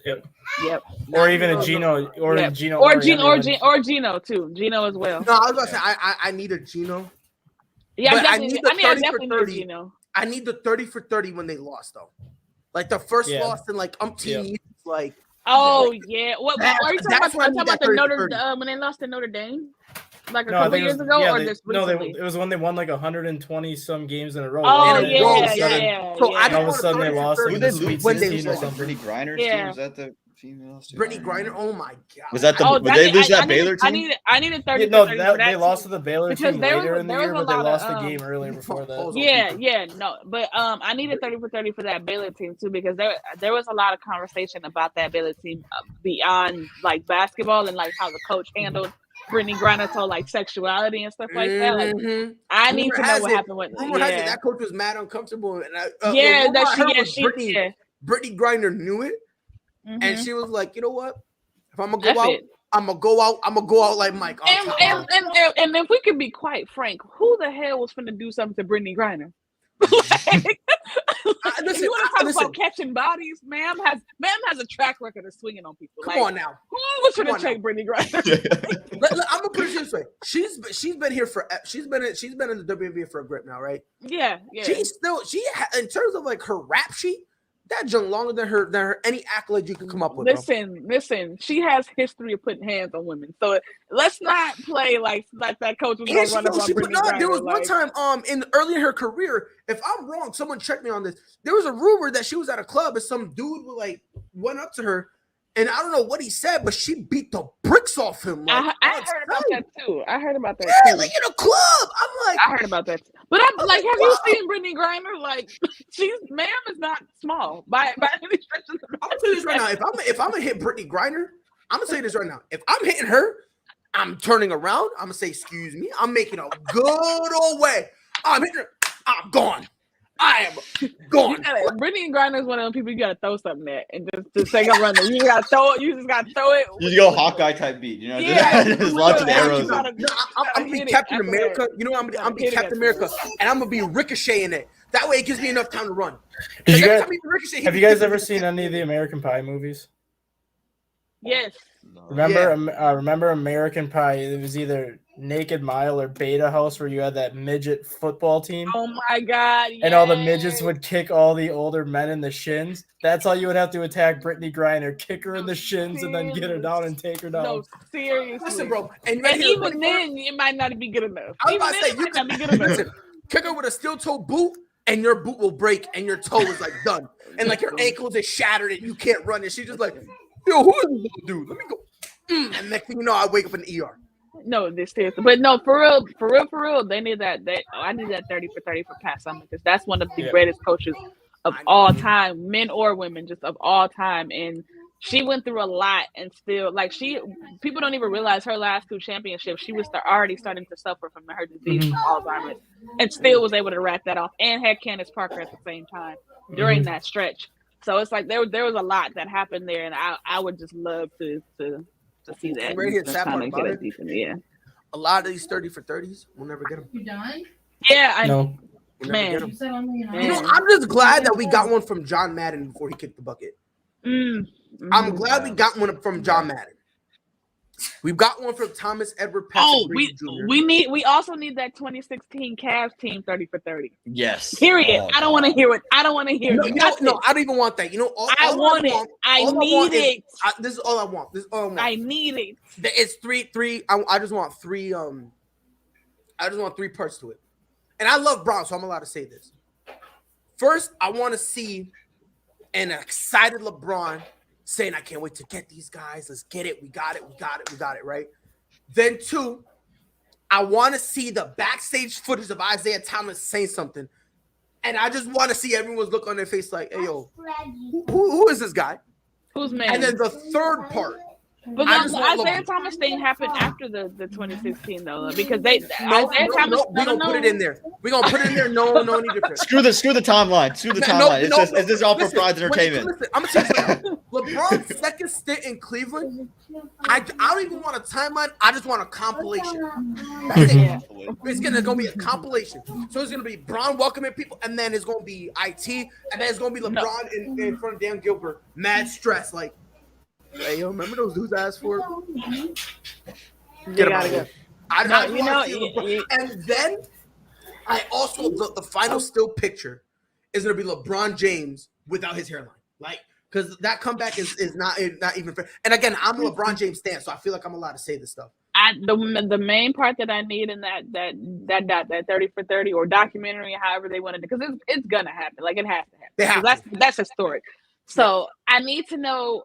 I need Bron to say what he said to Steph Curry when he blocked his shot. And I need that conversation, bro. I need to know what happened. And I have a good idea of what he said, but I want to hear him say it. I want to hear him say it. You want to know what I want? I want them. Remember in The Last Dance when they gave Mike the iPad? And I think it was Gary Payton saying, he started laughing. I want LeBron sitting just like that with the iPad. And then when they asked him, he was like, yeah, like, so what is this is what I said to him here? Because LeBron was sent anything. Steph Curry could have threw up a pigeon in the air, and Brown was blocking it. Like, it didn't matter what it was. He could have threw his kid in the air. He could have threw a pack of cigarettes in his air. He could have threw any. He was swatting everything. I have to know what he said though. I have to know what he said. But we can move on now. Yeah, but now, so about Chicago, real quick. Yeah, do they get it? No. Because at home they're 12-4. On the road they're 11-6. So they're still a competitive team, home or away.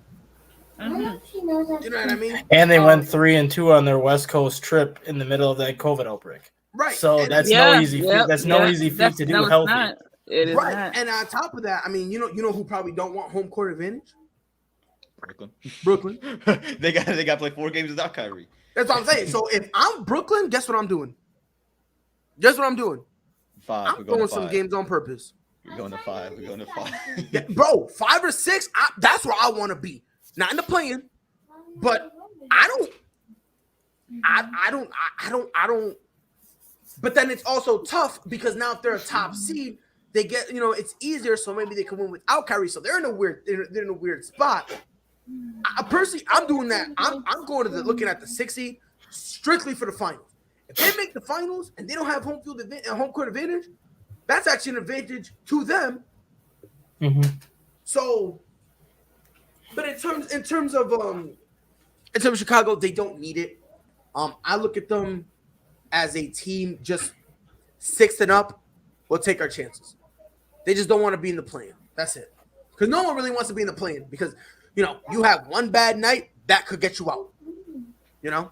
So you know what I mean. So Chicago, as long as they're 6th and up, they'll take their shots and they'll go with it. And they're like, you know what, we're good. A team that needs home court advantage, Miami. That's a team that needs home court advantage. Mm-hmm. Another team that needs it, the Philadelphia 76ers. That's another team that needs it because they play different. I'm sorry, not Philly. I'm sorry, not Philly. Who needs it? Milwaukee. My bad. Milwaukee. Yeah. Philly's horrible at home. They're horrible. Yeah. But Amon, they are. Yeah, they are. Yeah, I thought you were like, oh no. Oh no, they are. They can't take that crowd. I guarantee if Ben Simmons was there, they wouldn't be that bad. Well, here he goes. Here he goes. Would be shaking in his boots, right? Every time you hear them start booing, he'd be.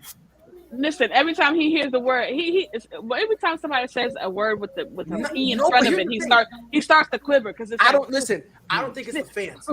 I don't think it's the fans. You know what I think really got to him? When the organization started doing that. Mm-hmm. That's when he was like, wait, time out. The fans, they're going to boo me. Let's just call it what it is. Philly fans are stupid. We're ready to have the conversation. They're stupid. Okay? They're dumb. Okay? They forgot what it was before. I'm just throwing it out there. They're dumb, right? So if a guy, you know what I mean? They're like, oh my God, you better be an all-time queen. No, dummy. You just need someone who can, help you out. Someone that's competent and knows what they're doing.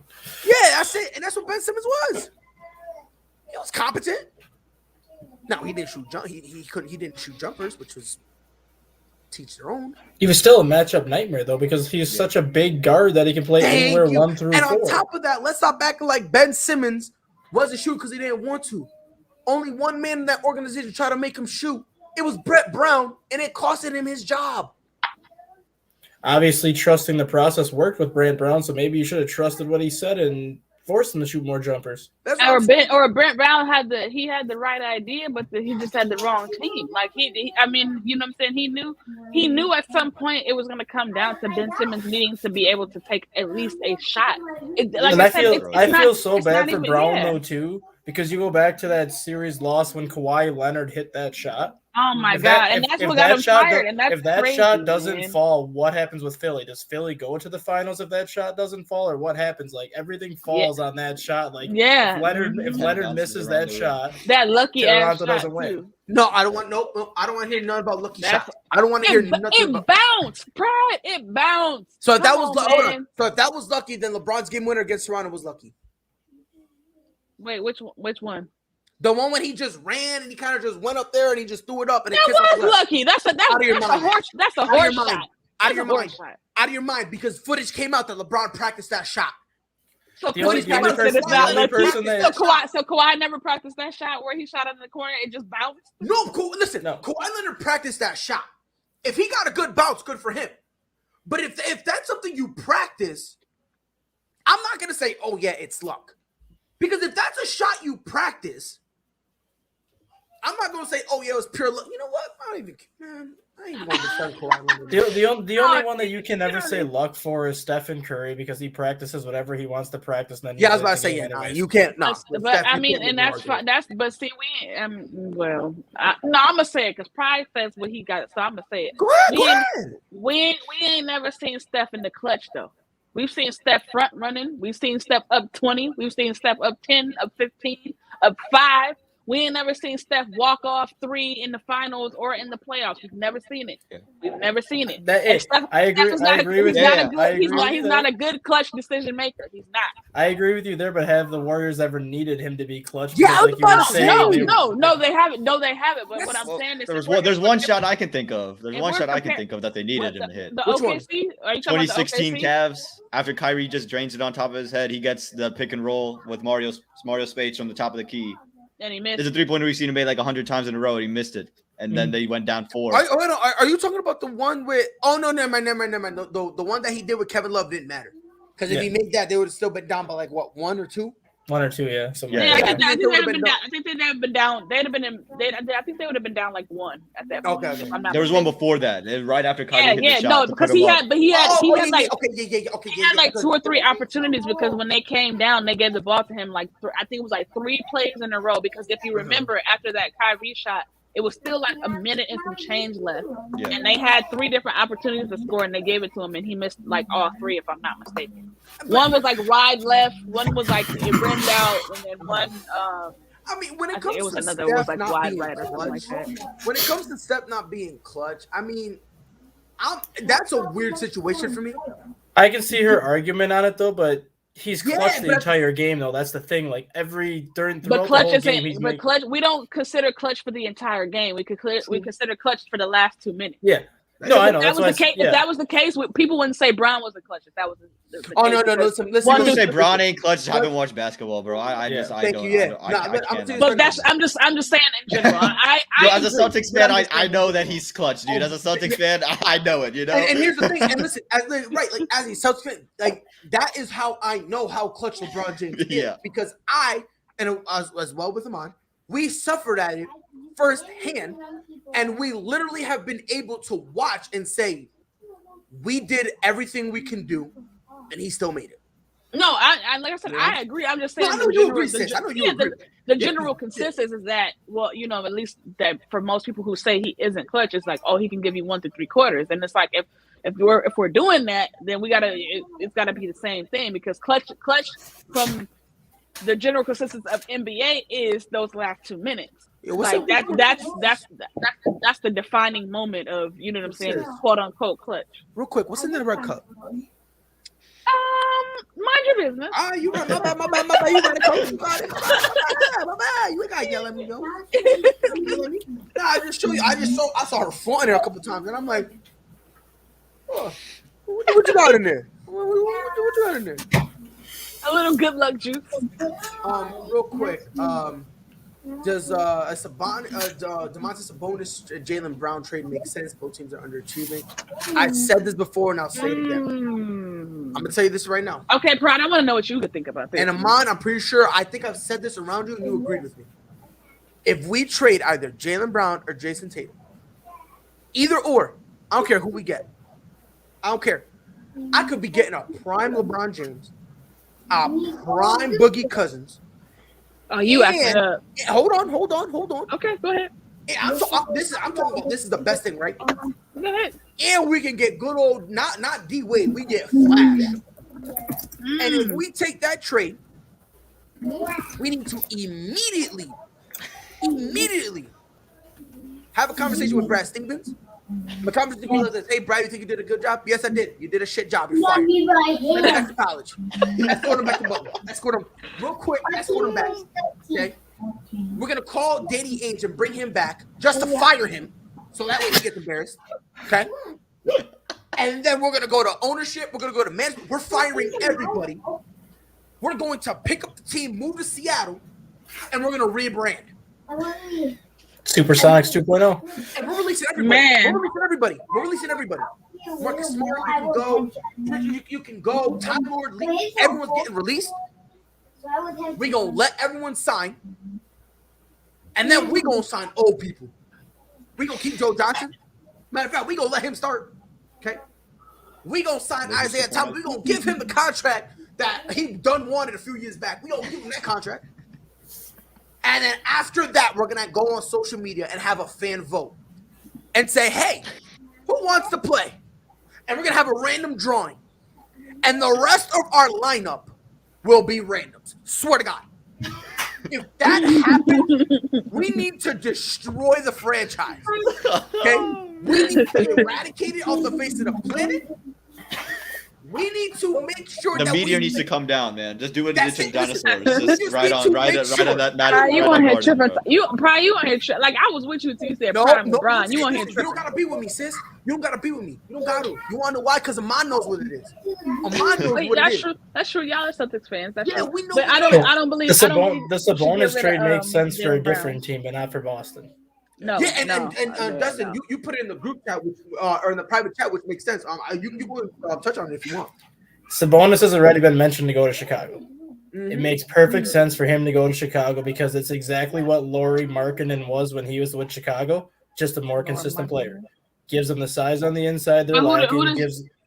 Who does Chicago give up for him? It got to be Patrick. Kobe White and Patrick. It's got Patrick Williams, most likely, yeah. Okay. Yeah, it would have to be those two. I love Okay. Patrick Williams, but if you can get a guy like Sabonis who still has 2 or 3 more years left on his contract to fill that missing piece, you need to go do it. Kobe White has already proven that he can start, but he's not going to start over Lonzo Ball or DeRozan or Levine. So if he wants to start, he's going to have to go elsewhere. But getting a guy like Sabonis in Chicago, it's a more consistent version of Lauri Markkanen. He can give you that size inside. He can stretch the floor to open things up, and that just gives Chicago then 5 starters that are all capable of scoring 15 to 20 points a game on a given night. Yeah, but it's me. I'm with you. I do think that when it comes to the whole Sabonis trade, I do think him to Chicago is perfect. Since Boston sucks, why not trade for Russ Westbrook or AD? What do we have to lose? I'm gonna tell you what we have to lose. Our dignity. Our dignity. Listen, I'm gonna say this right now. Listen, bro. Listen, I'm stuck with Westbrook right now, and I wouldn't even suggest that for y'all. And I want to get rid of him. Dude, no. Can I say something real quick? Go ahead, Amon. The floor is yours. If we trade Jaylen Brown or Jason Tatum, we take the worst trade of the year from the Lakers for trading for Russell Westbrook. That's what happens if we do that. Yes, sir. Factual. Like, if we trade one of those two, we take the worst trade of the year. I want to get rid of Westbrook because I'm a Brown fan. He's currently on the Lakers, so I want to get rid of Westbrook. Hell no. What? You for a stubborn point guard who's 30-something, 31, and still like, come on now, and can't shoot. Boston would be going in full blown rebuild mode if they do that. Full blown rebuild mode. If we do that, guess what? If we do that, I'm gonna say this right now. To save face, you better do what OKC did with Kemba. You better immediately trade him. Stop playing with me. I will buy a ticket and I will burn Boston down. Stop playing with me. Stop playing. I will stop being a Patriots fan too. I will full blown abandon that. I'll abandon the Northeast. Stop playing with me. Stop playing with me. I am 5 hours from LA, and every day that I see the Lakers play, I want to rev up my engine and go straight to the Staples, the Crypto Center. Excuse me, not Staples, the Crypto Center. And I want to be the one to tell Russ to pack his stuff, and I will take you wherever you want to go. I The will stock take has you fallen. 40 wherever points is you down. want Stock is down to 40 go. points in that crypto. Bro, Speaking of 40 points, Brian had 43 yesterday. Yeah, no, he did. Just saying. He did. And look, I'm a Braun fan, so I want to see him succeed. No, I know. I'm you know what I mean? I want him to put up the numbers. I just love when the Lakers lose because it gets everyone triggered. I just think that's the funniest thing in the world to me. and the reason it's funny to me is because there are morons out there who say this was an easy fit. Listen, you know, I've had people. I had an individual. Sis, you know who I'm talking about. He was the one that I was yelling at. The same dude who said this network is trash, but he was on low trying to join, right? Yeah. Yep. He looked me in my face. Ooh, shots fired. Pium pium. But you were right. Go ahead.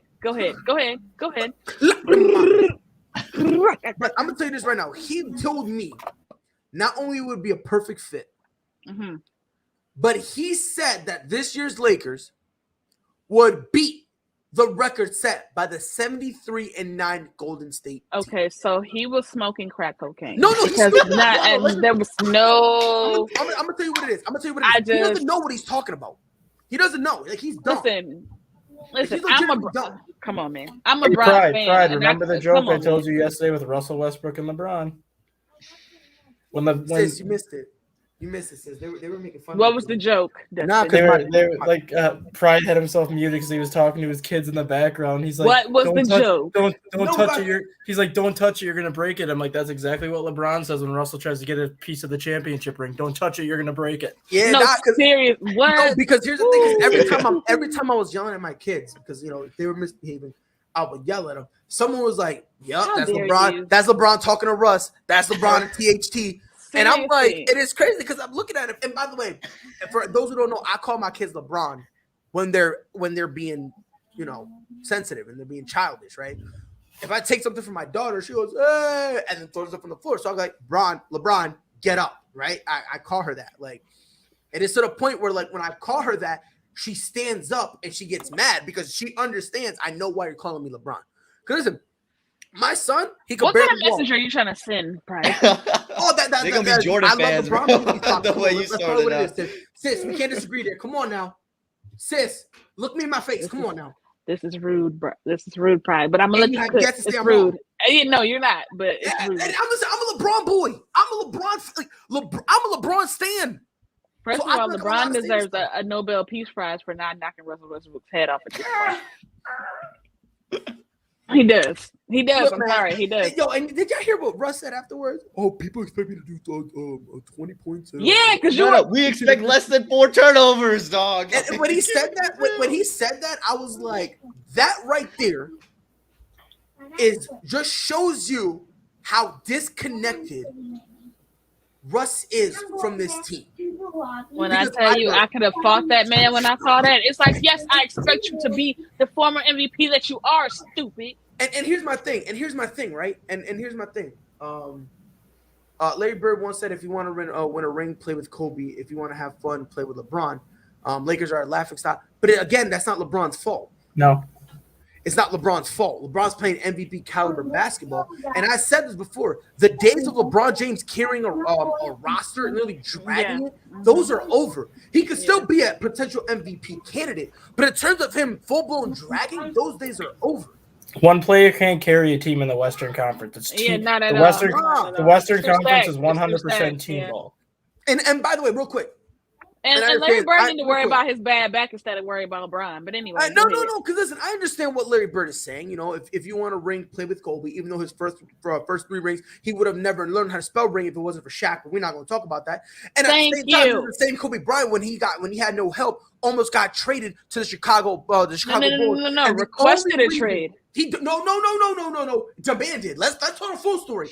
Demanded a trade, and on top of that, the only reason he didn't go isn't because he changed his mind. Isn't because he talked to the Lakers organization and said, "Let's try it again." Isn't because he decided to give them another opportunity. It was because the executive at the time, John Paxson, refused to give up one Lou L. Deng. If he was willing to give up Lou L. Deng, Kobe Bryant would have been a Bull, and I would have been laughing, and I would have been keying it up. Yep. So Larry, I love you. You a Celtics legend. I love you and all. But come on.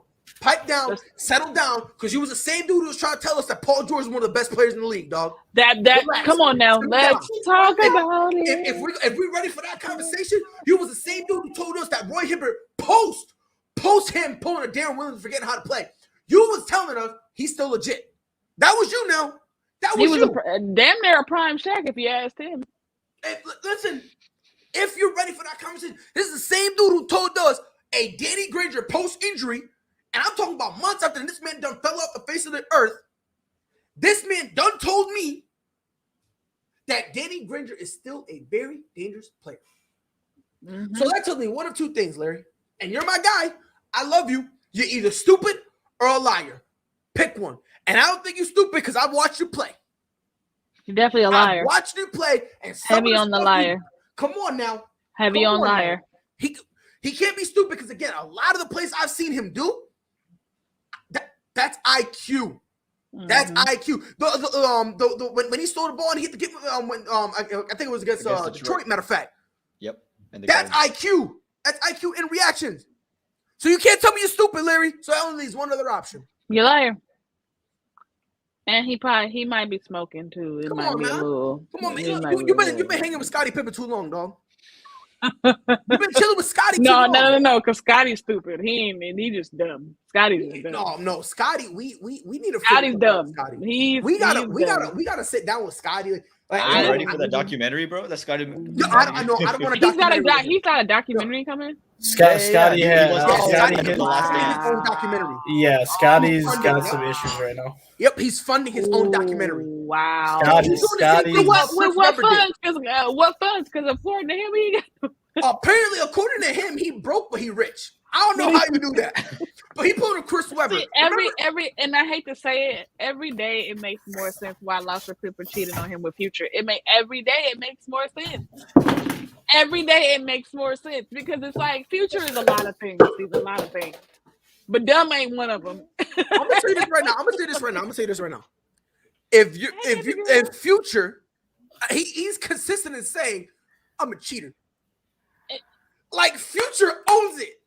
And if you're willing to literally leave your man for a cheater who already cheated on you, but that relationship didn't last. And she does all that, and guess what? Still don't go back to Scott. What? Like, listen. She cheated on him multiple times too. Like, so she was okay with the. Listen, every day it makes more sense. Every time Scottie opens his mouth, I'm like, I get it, sis. I've never in my life heard a dude be so weird like Scottie Pippen. And Larsa said Scottie called her ex-boyfriend Malik Beasley a loser. I forgot she was with Malik Beasley. I forgot all about that. Look, but here's my thing. She been around. I ain't even gonna be mean like that, But this is what I legitimately think it is for Scottie Pippen. I swear to God, this is what it is.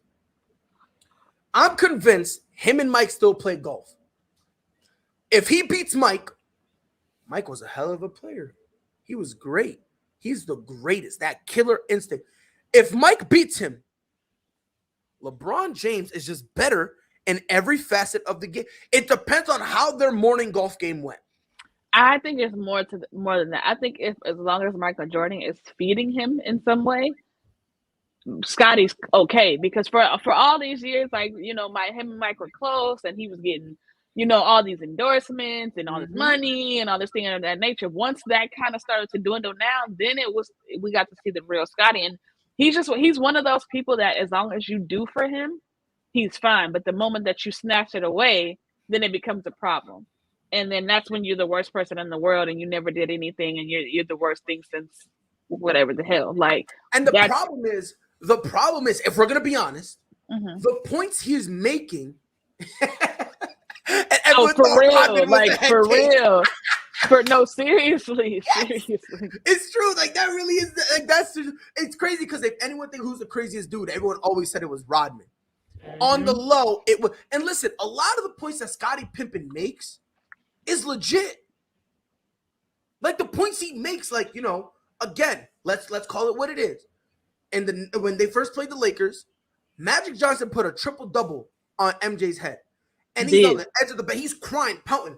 Bill was like, shut up, Stop being a crybaby. Grow up. Scotty, can you handle him? Pick him up 94 feet. And then they ended up winning. But no one gives Scotty the credit for that. They don't give him the credit for that. They don't give him the credit for a lot of things. Yeah. And so that's Because he was, I get his point. So he got some legitimate points.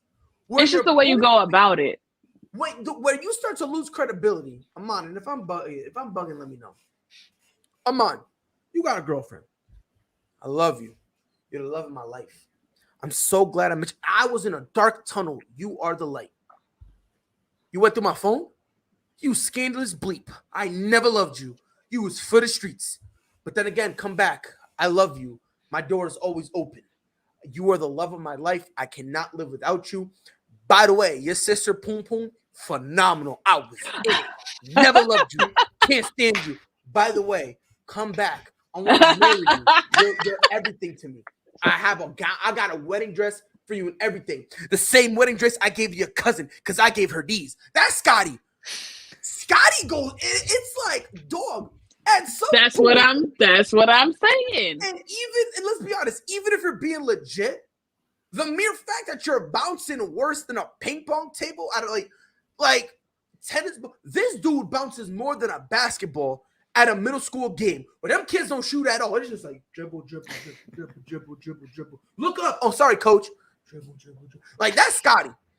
I've never seen a dude, and it's absurd to me because, like I said, some of the points he makes are valid. But then I'm scared to give him that credit. I'm scared to be like, he got a point. Because within a week,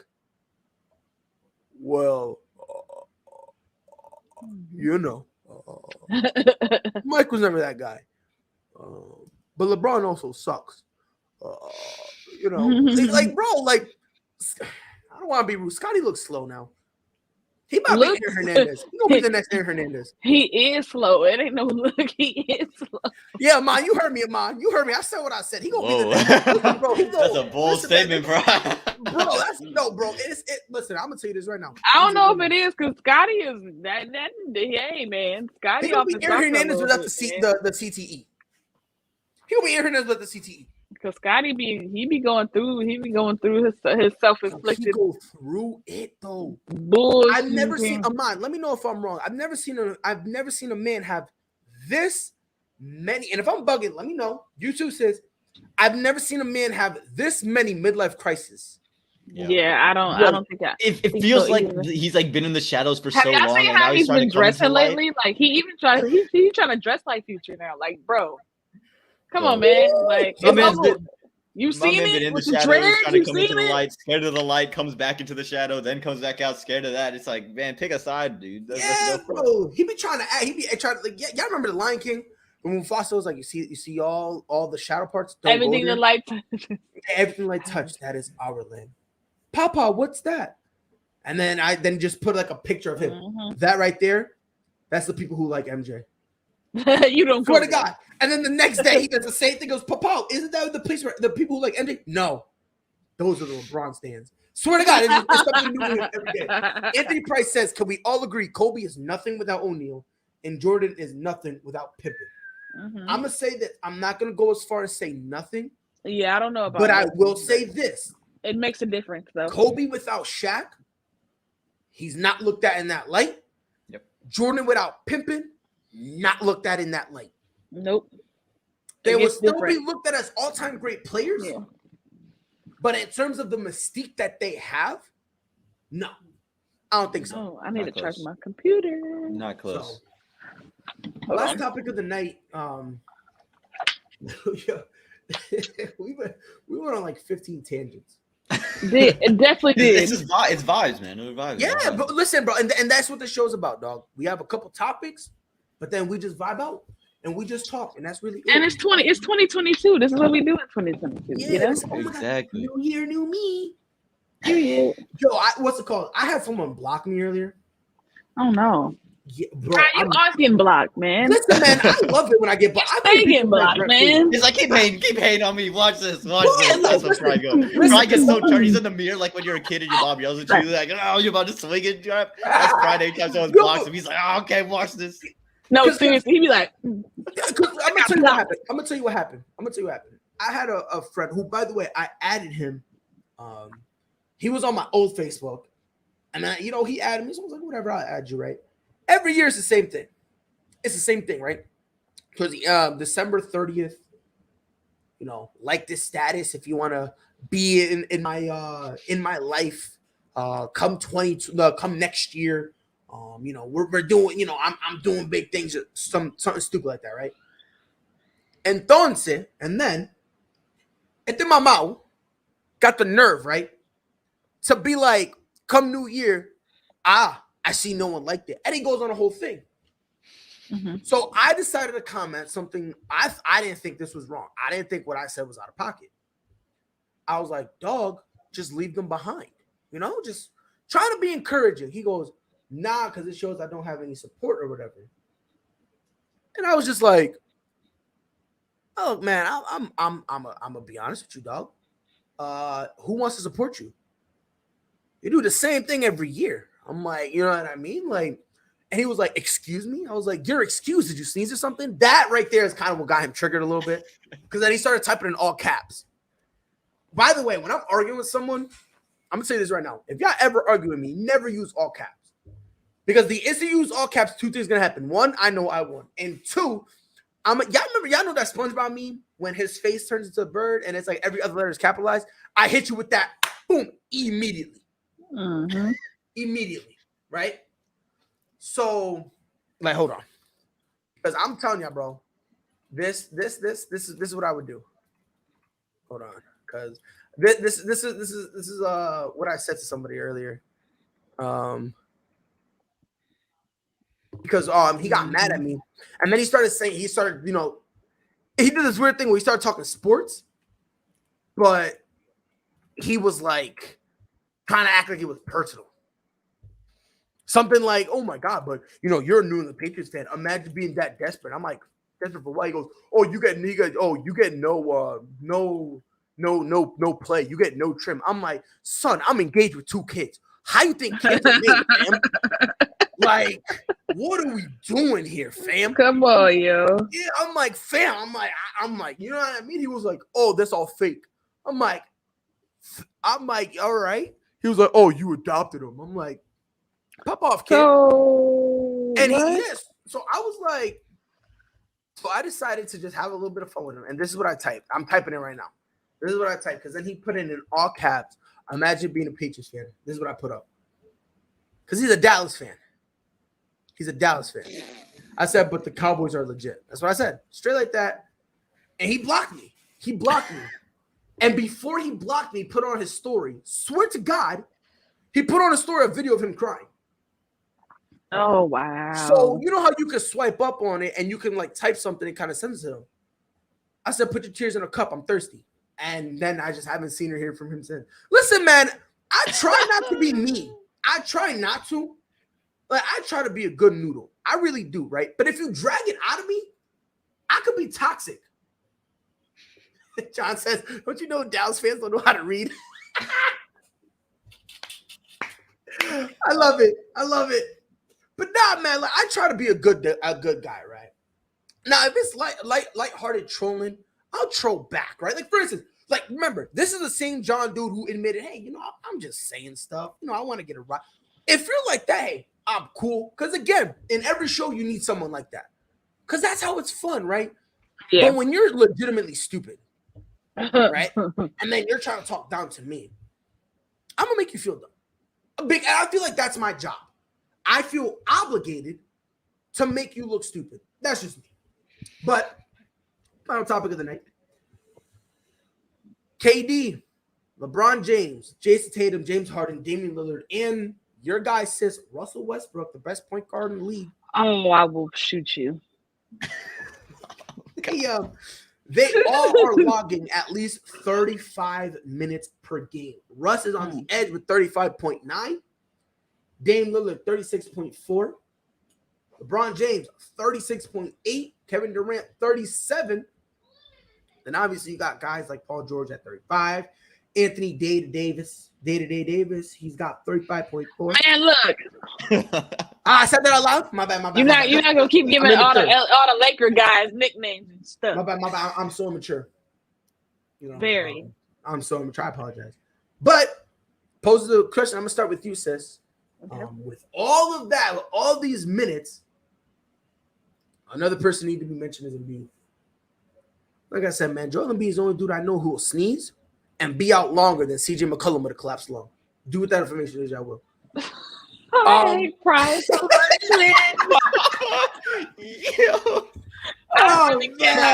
Pride want all the smoke today, man. He woke up and chose violence. I want all of it, yo. Listen, man. I'm gonna say this right now, and sis knows this. When it comes to the smoke, I want to know. You want to know why? If anyone here plays Call of Duty? No. Not goddamn. But I'm familiar with the game. I just okay. So in the story mode, in the newer one of the 2019 version, it's Captain Price. He's got night vision goggles. He says Bravo 6 going dark, and he pulls it down. And he got the night vision goggles. Right? I got thermals. I'm like, hey yo, it's your boy Pride going thermal, right? We're going hot. Put that down. So if you want, yo, throw whatever smoke you got. I got optics. Feel me? I got optics, but I'm not a gamer. He's gonna French inhale the smoke. Like, come on, yo, I got it. But you got a whole bunch of dudes playing a lot of minutes, and on top of that, those guys also do have a lot of pressure on them. I'm talking about, obviously. Yeah, you do a flashbang. If you do a flashbang, I'm fucked. I ain't even gonna hold you.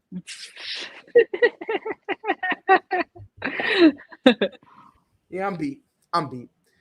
But sis, let me start with you. With all of these players playing high minutes, and for instance, LeBron James, you need to have the MVP you gotta have an MVP game every game to keep the Lakers, in the game. Same thing with Kevin Durant. Same thing with KD. You have to, with all the stuff with them being depleted, you gotta have a perfect game. With all that stuff happening, legitimately speaking, how long can each of these guys truly keep it up for?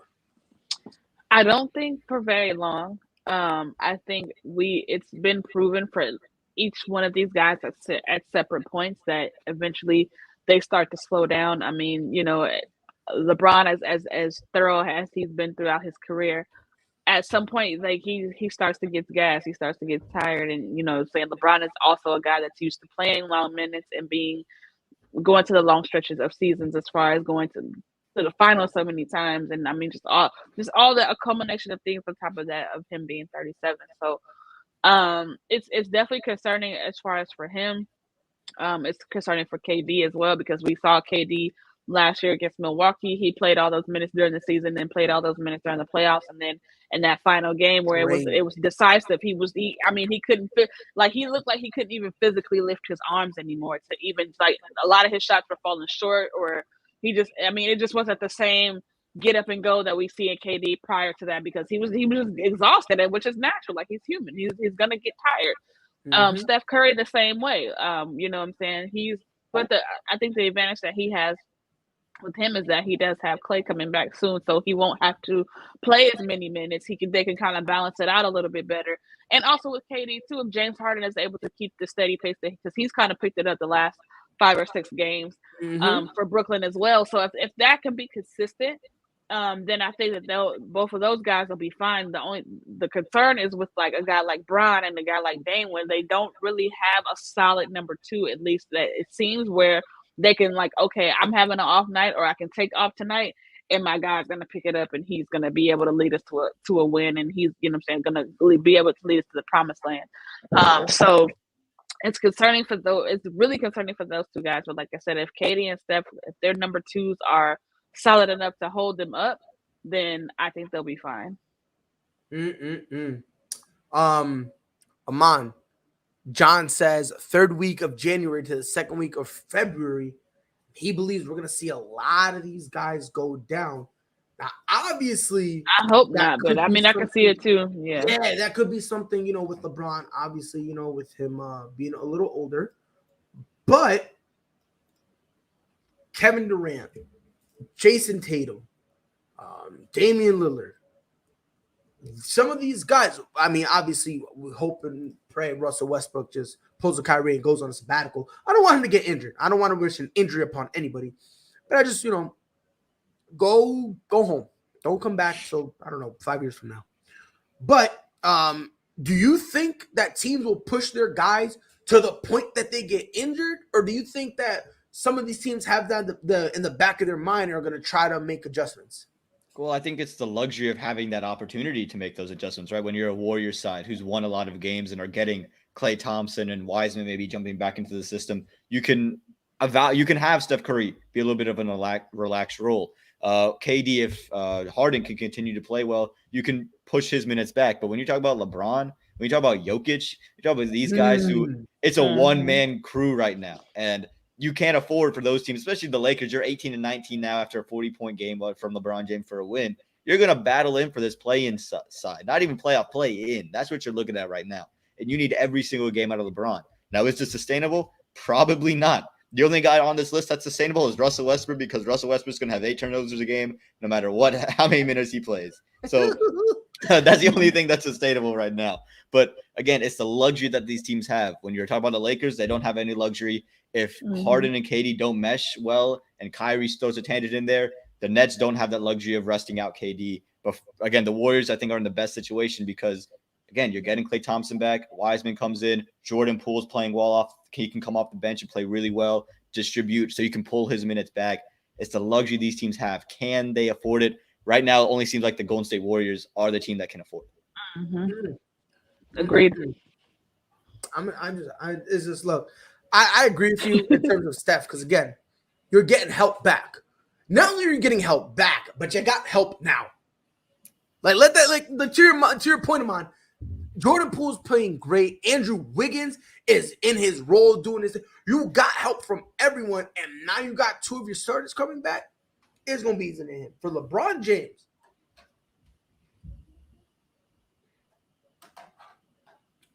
I think this is going to be the first time in his career he needed to demand something. He needed to demand a trade. We free LeBron. We got to get him out of here. Team free LeBron. I'm and when he demands a trade, listen, I don't want to hear shit. He got to hear some of it. I know we're gonna hear it, but I don't. He got to hear some of it. He's the reason Westbrook's in town. So. Exactly. So he gonna have to wear some of this. He got no choice. No, for sure. You're right. Factual. When he leaves, he gonna have a sit down interview. It's gonna be like the Decision 2.0. Oh, that's gonna be great. We might need a 30. They're gonna ask him, "Why'd you leave?" 30 for 30 Why'd for you that. leave? And LeBron James, this is what LeBron James used to say. Russ is Russ. You can't win with him. And Anthony Davis, who? Oh, I'm sorry. I played with him so little that I forgot he was even on the roster. If he doesn't say 2 things like that, we got a problem. Got a problem. They need LeBron to play MVP caliber basketball just for them to lose. Yep. LeBron got to put up 35 just for them to not lose by 13. Like, come on, son. Literally. They're not even exaggerating. That's the worst part about it. With Cleveland, you could exaggerate this. This is like actual statistics. This is probably. Yes, like he's got to do like 30. He's got to do 30. Yeah, like that's what I was saying in the chat the other day, because they were like, the last what was it, like the last 6 games? It was like the last 5. Yeah, the last 6 games, LeBron was playing at an MVP level, and they were 1-5.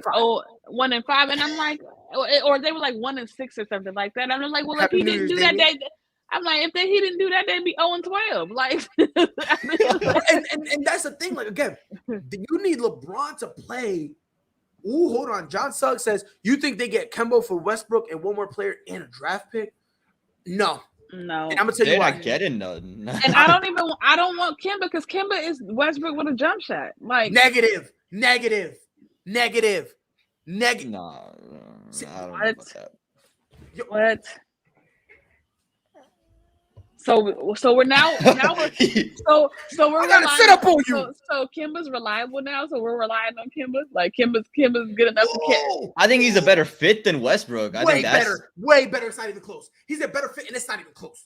Because at least he can shoot the basketball. Like, you got someone who can shoot a basketball. With Russell Westbrook, he'll go 2 of 11 from the field. Not even 3 points from the field, 2 of 11. It's like, what are we doing here? Come on, man. And on top of that, Kemba Walker would be the third option.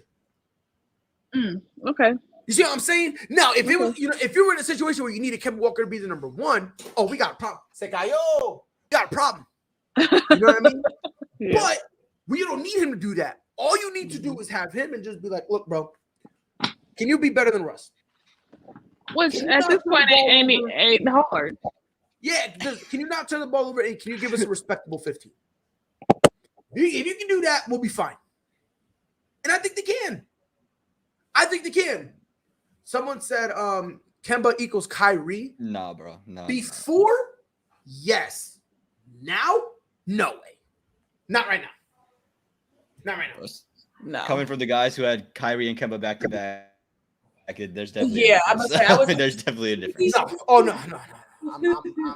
I'm and I don't want to be mean. Who's the better Celtic, Kemba or Kyrie? I just gotta know. Kemba, 100% Kemba. Okay.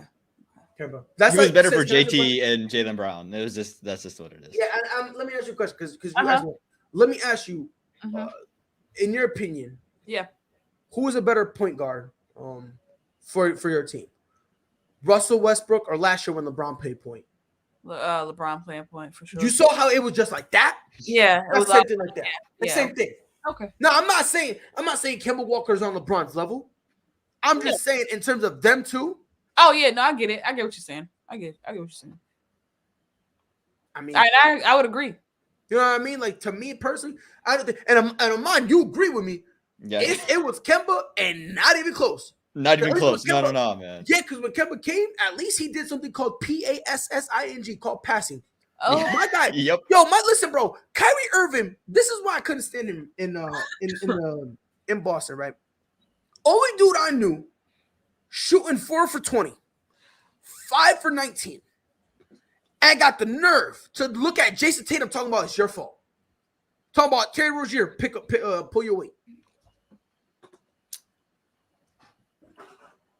Yeah. That's all I gotta say. He's not a great leader. No, he horrible. Yeah, he's not horrible. And he learned that, and that's why he called LeBron apologizing. Everybody about that. Let's be honest. He ain't a good leader, and him being the best player on a team ain't gonna win you a chip.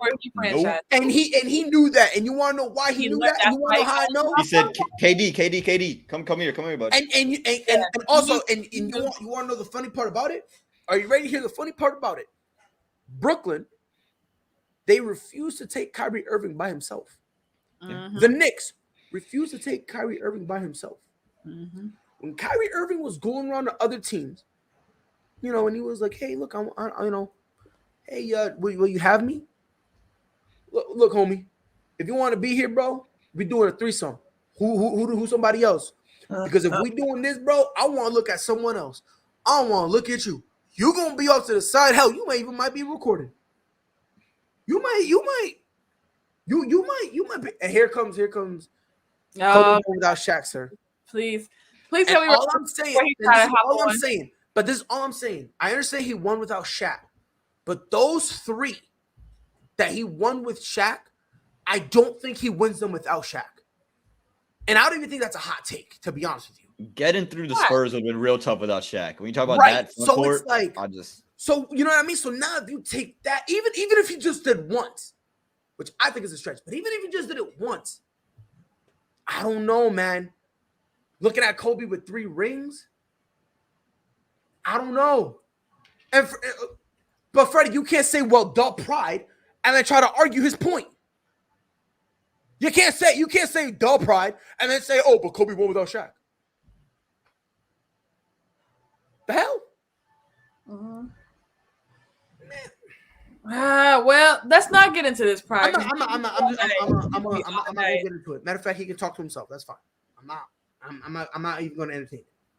But when it comes to everybody else in this league right now, if you need your superstar, your best player, to consistently put out Herculean effort just to keep you in the game,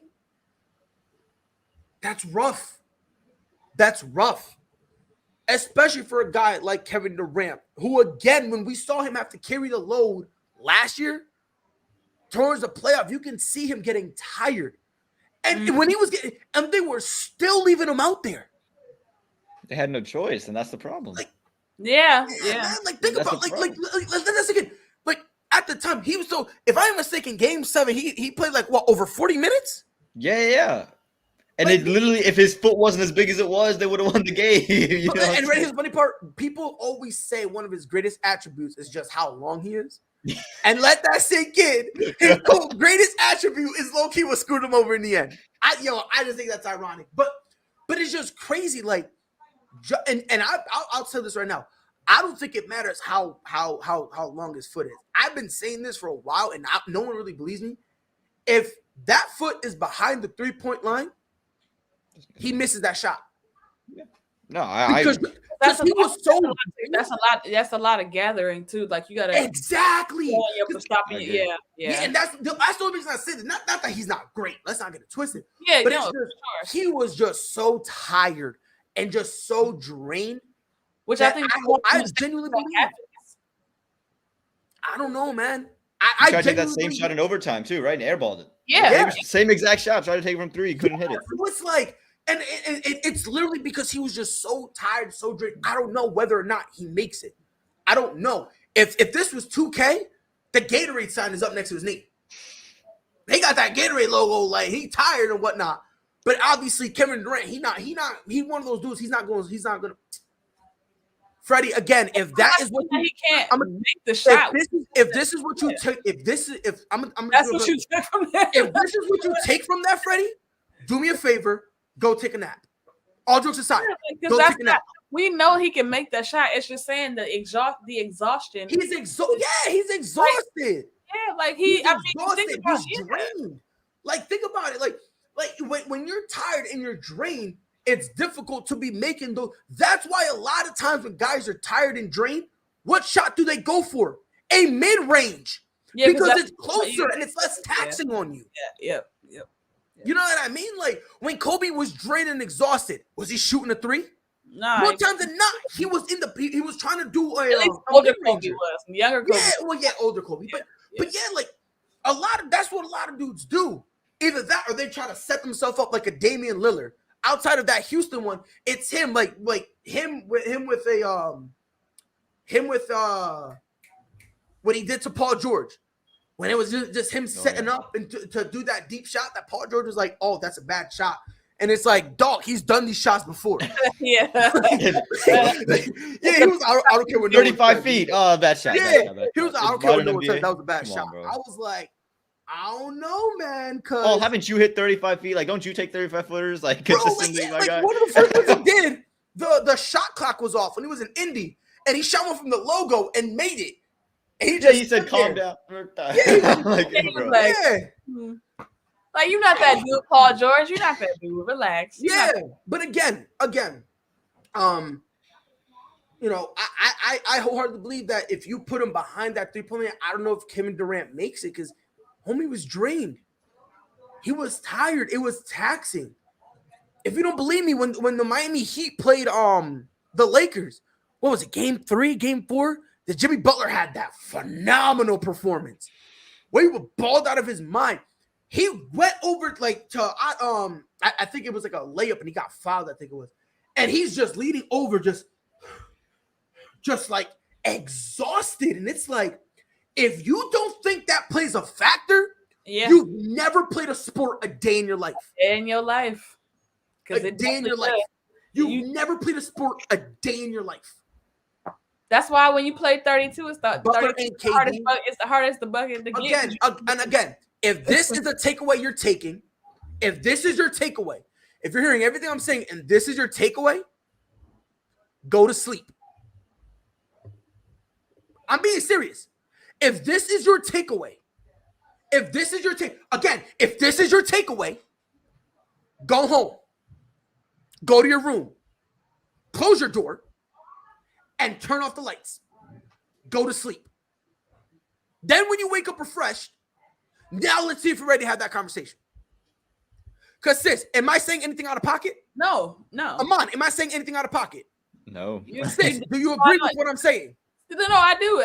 Trust me. If I felt like you were saying out of pocket, I'd have told you. Amon, and this is real life. She like if I'm out of pocket, she comes at me. Yeah. Amon, do you agree with me with what I'm saying? Yeah, 100%. Again, it's not we're saying that he can't make the shot, but in that moment with that situation, it felt like there's no way that ball would have gone in the hoop Exactly. if it was behind that line.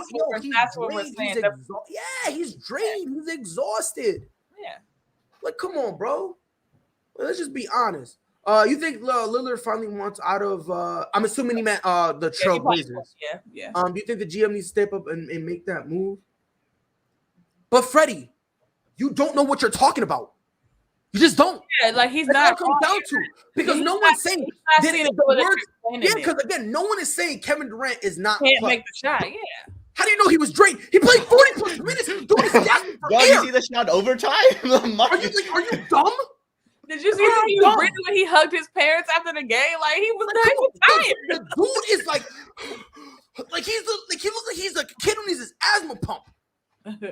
If that's not telling you he's drained, if he's just like he had been playing 40 plus minutes that was what was it, a 7-game series at that point? He'd been playing 40 plus minutes in a 7-game series. Dude. So it was just him, like because they lost Kyrie and James, so it was just him, and he was the majority of the 2 nights before he had scored like 46 points and played like all 48 minutes or not? Yeah, bro. There was one game. There was one game he did not get subbed out.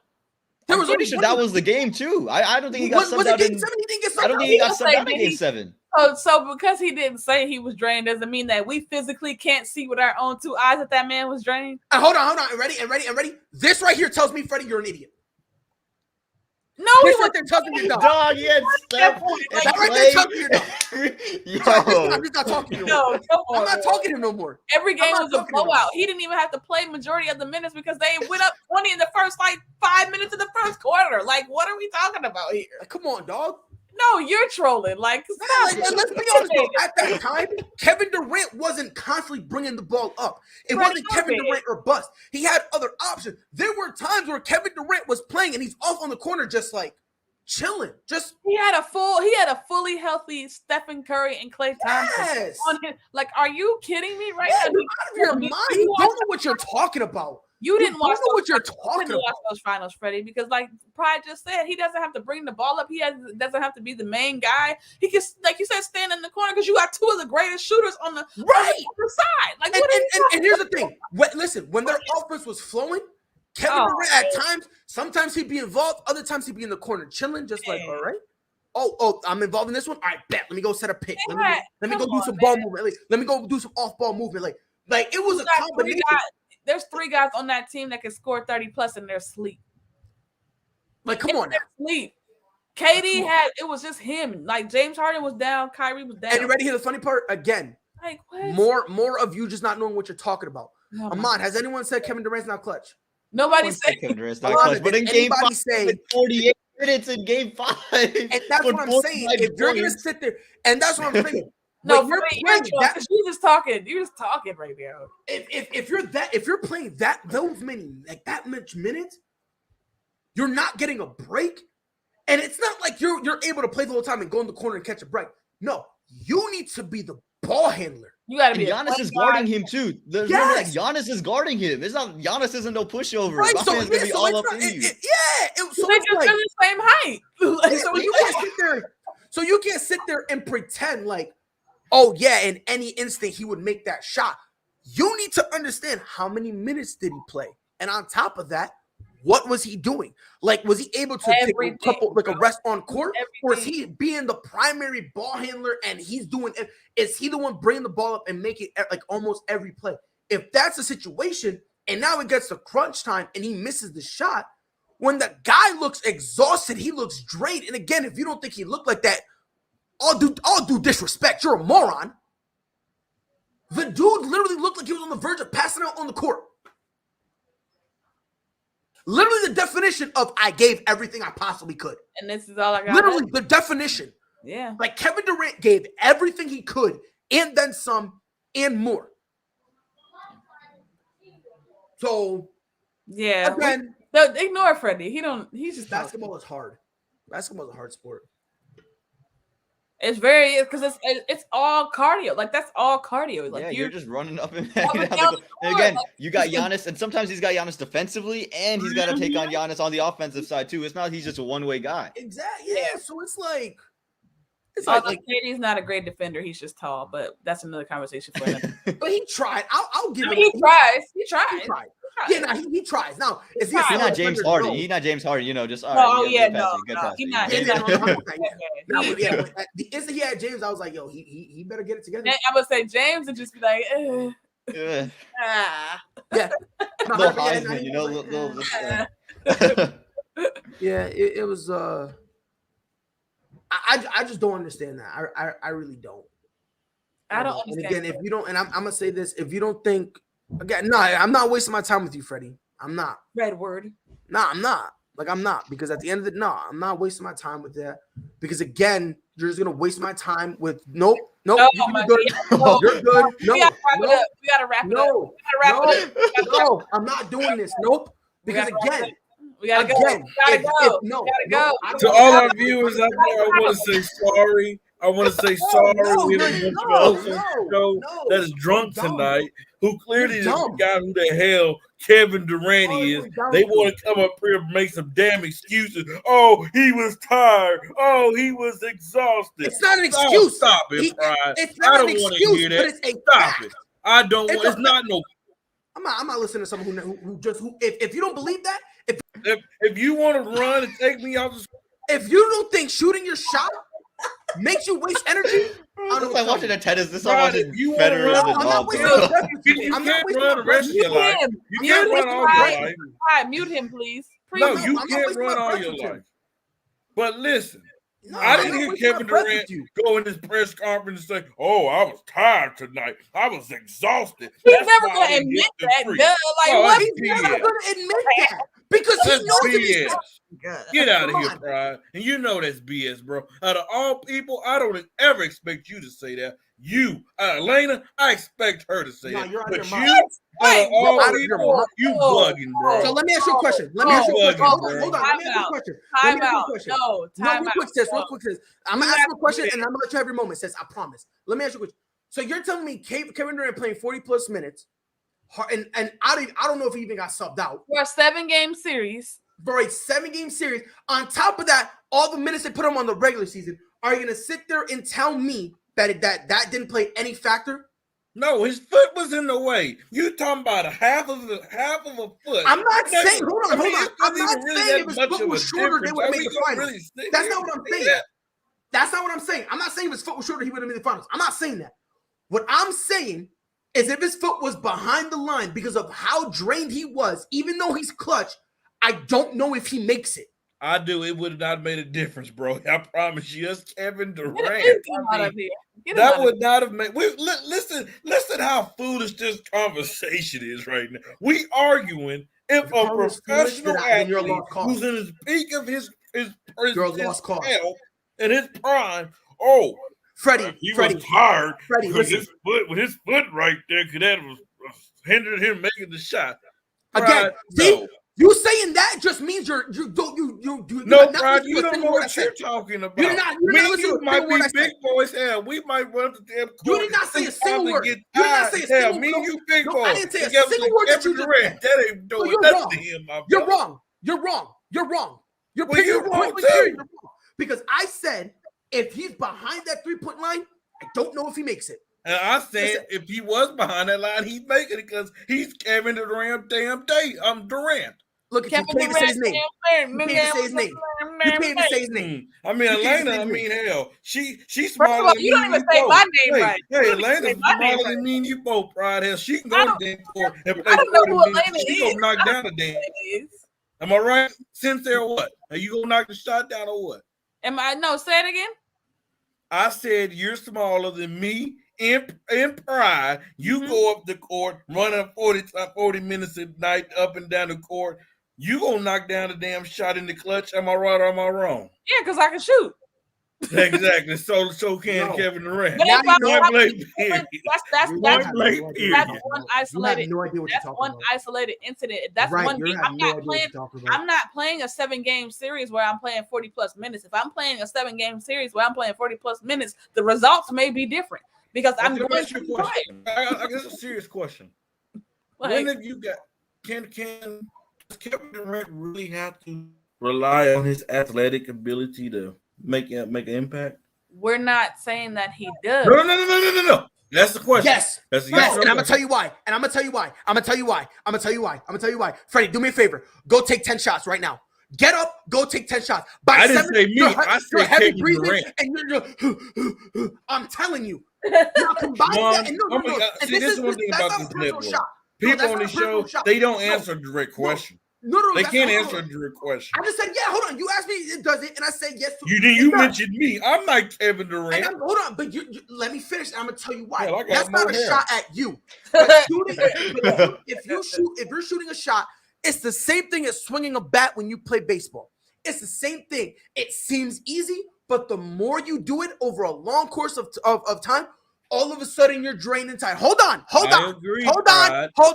There's been multiple times. If you watch the MLB, the batters lose the longer it goes.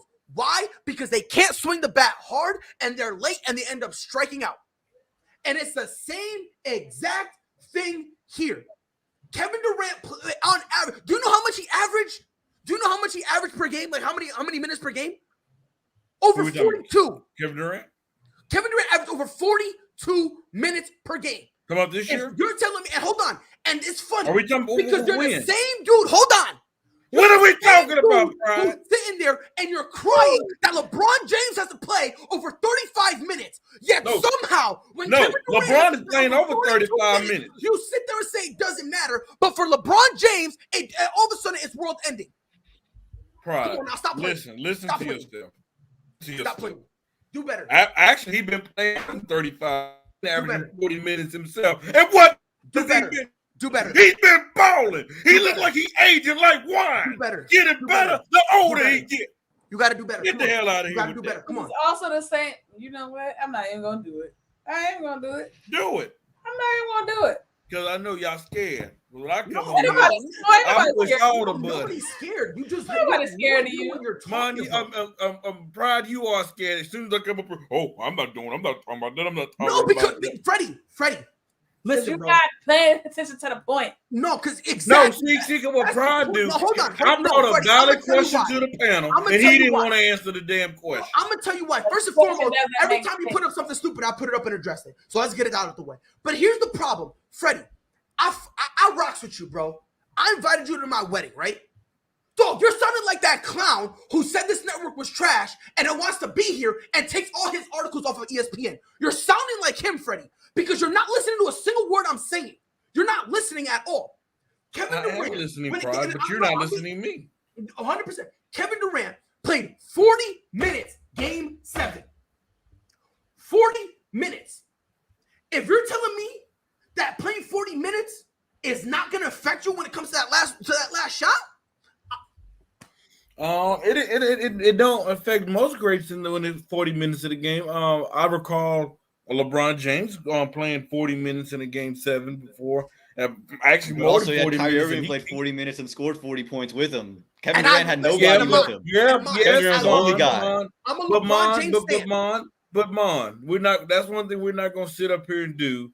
To say, because he got this person, that's going to take away from him. Because LeBron had it doesn't take away from LeBron. I'm just saying the fatigue factor goes down just because you have another guy there who can support you. What? Yeah, 100%, dude. What? So time out. I just want to get this straight. I'm talking about that Cavaliers right now. Yeah. So Kyrie Irving was not only scoring points, he was playing defense. He was facilitating. Yep. He was setting things up on offense, and he's being their best player, correct? Who, the Cavaliers? For Cavaliers that year. And that year he was not their best player, but he was the second best player. No. You just messed up real bad. You just messed up real bad. No. Pride, no. Watch basketball. So am I right? Am I right, Mon? He wasn't their best player. LeBron was their best player, but yeah, he was basketball. So You have you absolutely mean to no tell idea. me just because LeBron hit Kyrie that he wasn't tired at all? No, I'm not saying he wasn't tired at all. But And hold tired to on. the level of Kevin Durant. Amon, can you tag me? I'll kick you out. What the hell? We Gucci. And I add myself back. The We hell? Gucci. Amon, tag me in, Amon. Tag me in, Amon. Yeah, go for it, bro. Because this right here just shows me how little Freddie, you're either trying to troll or you just didn't watch Cavaliers basketball. Because when Kyrie Irving had the ball and they gave him the opportunity, do you know where LeBron James was? Do you know where he was? In the corner. He was getting valuable rest on the court. But Pride, we're not going to sit up here and act like LeBron wasn't giving 40 points himself. We're not. Are you acting like are you a gorilla right now? Are we not going to sit up here and act like no, I need a LeBron wasn't facilitating? We're not going to act like LeBron wasn't getting rebounds. We're not going to act like LeBron wasn't playing defense, getting block shots, calling out reads, and doing all that. We're not going to sit there and act like that wasn't the case. You're ignoring what I'm talking about, but you're ignoring what I'm talking about. But no, you ignoring my point because you didn't want to answer my damn question. He was in the corner when they gave the ball to Kyrie Irving. They gave the ball to Kyrie Irving, and he was in the corner. And so didn't James Harden play Game 7? Didn't James Harden play Game 7? Didn't James Harden play Game 7? James Harden scored 5 points. I think it was like 5 to 10 points in Game 7. Well, that's a typical James Harden when he comes to the Game 7. To the big game. James Harden played. He got injured. He didn't even play a minute. I don't really blame it on him. No. This is real life. He didn't even play a minute. He did play Game 7. Missing it. James Harden. I'm looking at it right now. 43 seconds. I'm looking at it right now. For one thing, ESPN don't show by seconds, but put it on the screen. NBA.com. Put it on the screen. NBA.com. Put it on the screen.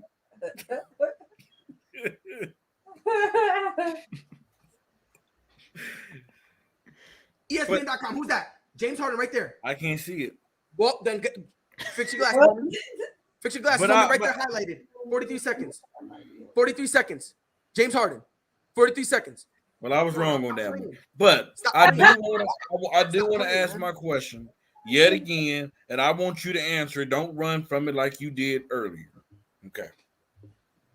Does Kevin Durant have to depend on his athletic ability, or have we seen this man shoot with just a pure because of how great of a shooter that he is? That's a yes or no question. I don't hear no damn story. I don't hear no damn story. I don't like story. But I already answered the question. I already answered the question. No, you ran from my question. I answered the question. No, you did. I answered the question. If you missed it, that's on you.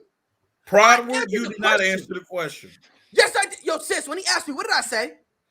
You went on a life story. No, I said yes, he does. Yeah, you asked me why, and then I went on the story. Don't be omitting stuff to try you got it. I said yes, you said why, and I told you the reason is because the more you shoot the ball, that basically drains some of your energy. Not only you got to bring the ball up, not only do you have to, regardless whether or not he wanted to, he had to play defense. He had to do all his stuff. So it's not like he was just shooting. I said with a combination of all that, yeah, he gonna be tired. Okay, Prodwood, I'm gonna let you have this one because obviously you don't believe in Kevin Durant. You don't believe this dude is clutch or he's man. That's fine. Yo, sis, real quick, did I say that one time? But no, but that's what you assumed. Amon, did I say that one time? Amon, did I say that one time? I'm so perplexed right now. That's the problem with Freddie. He be having whole different conversations. He be having completely different conversations. I understand it, Pride, that you heard. It's all good though. Again, Amon, did I say that one time? No, man. Okay. Hey, Sis, Mon, I say he's not clutch one time? One last question, he's not clutch? No.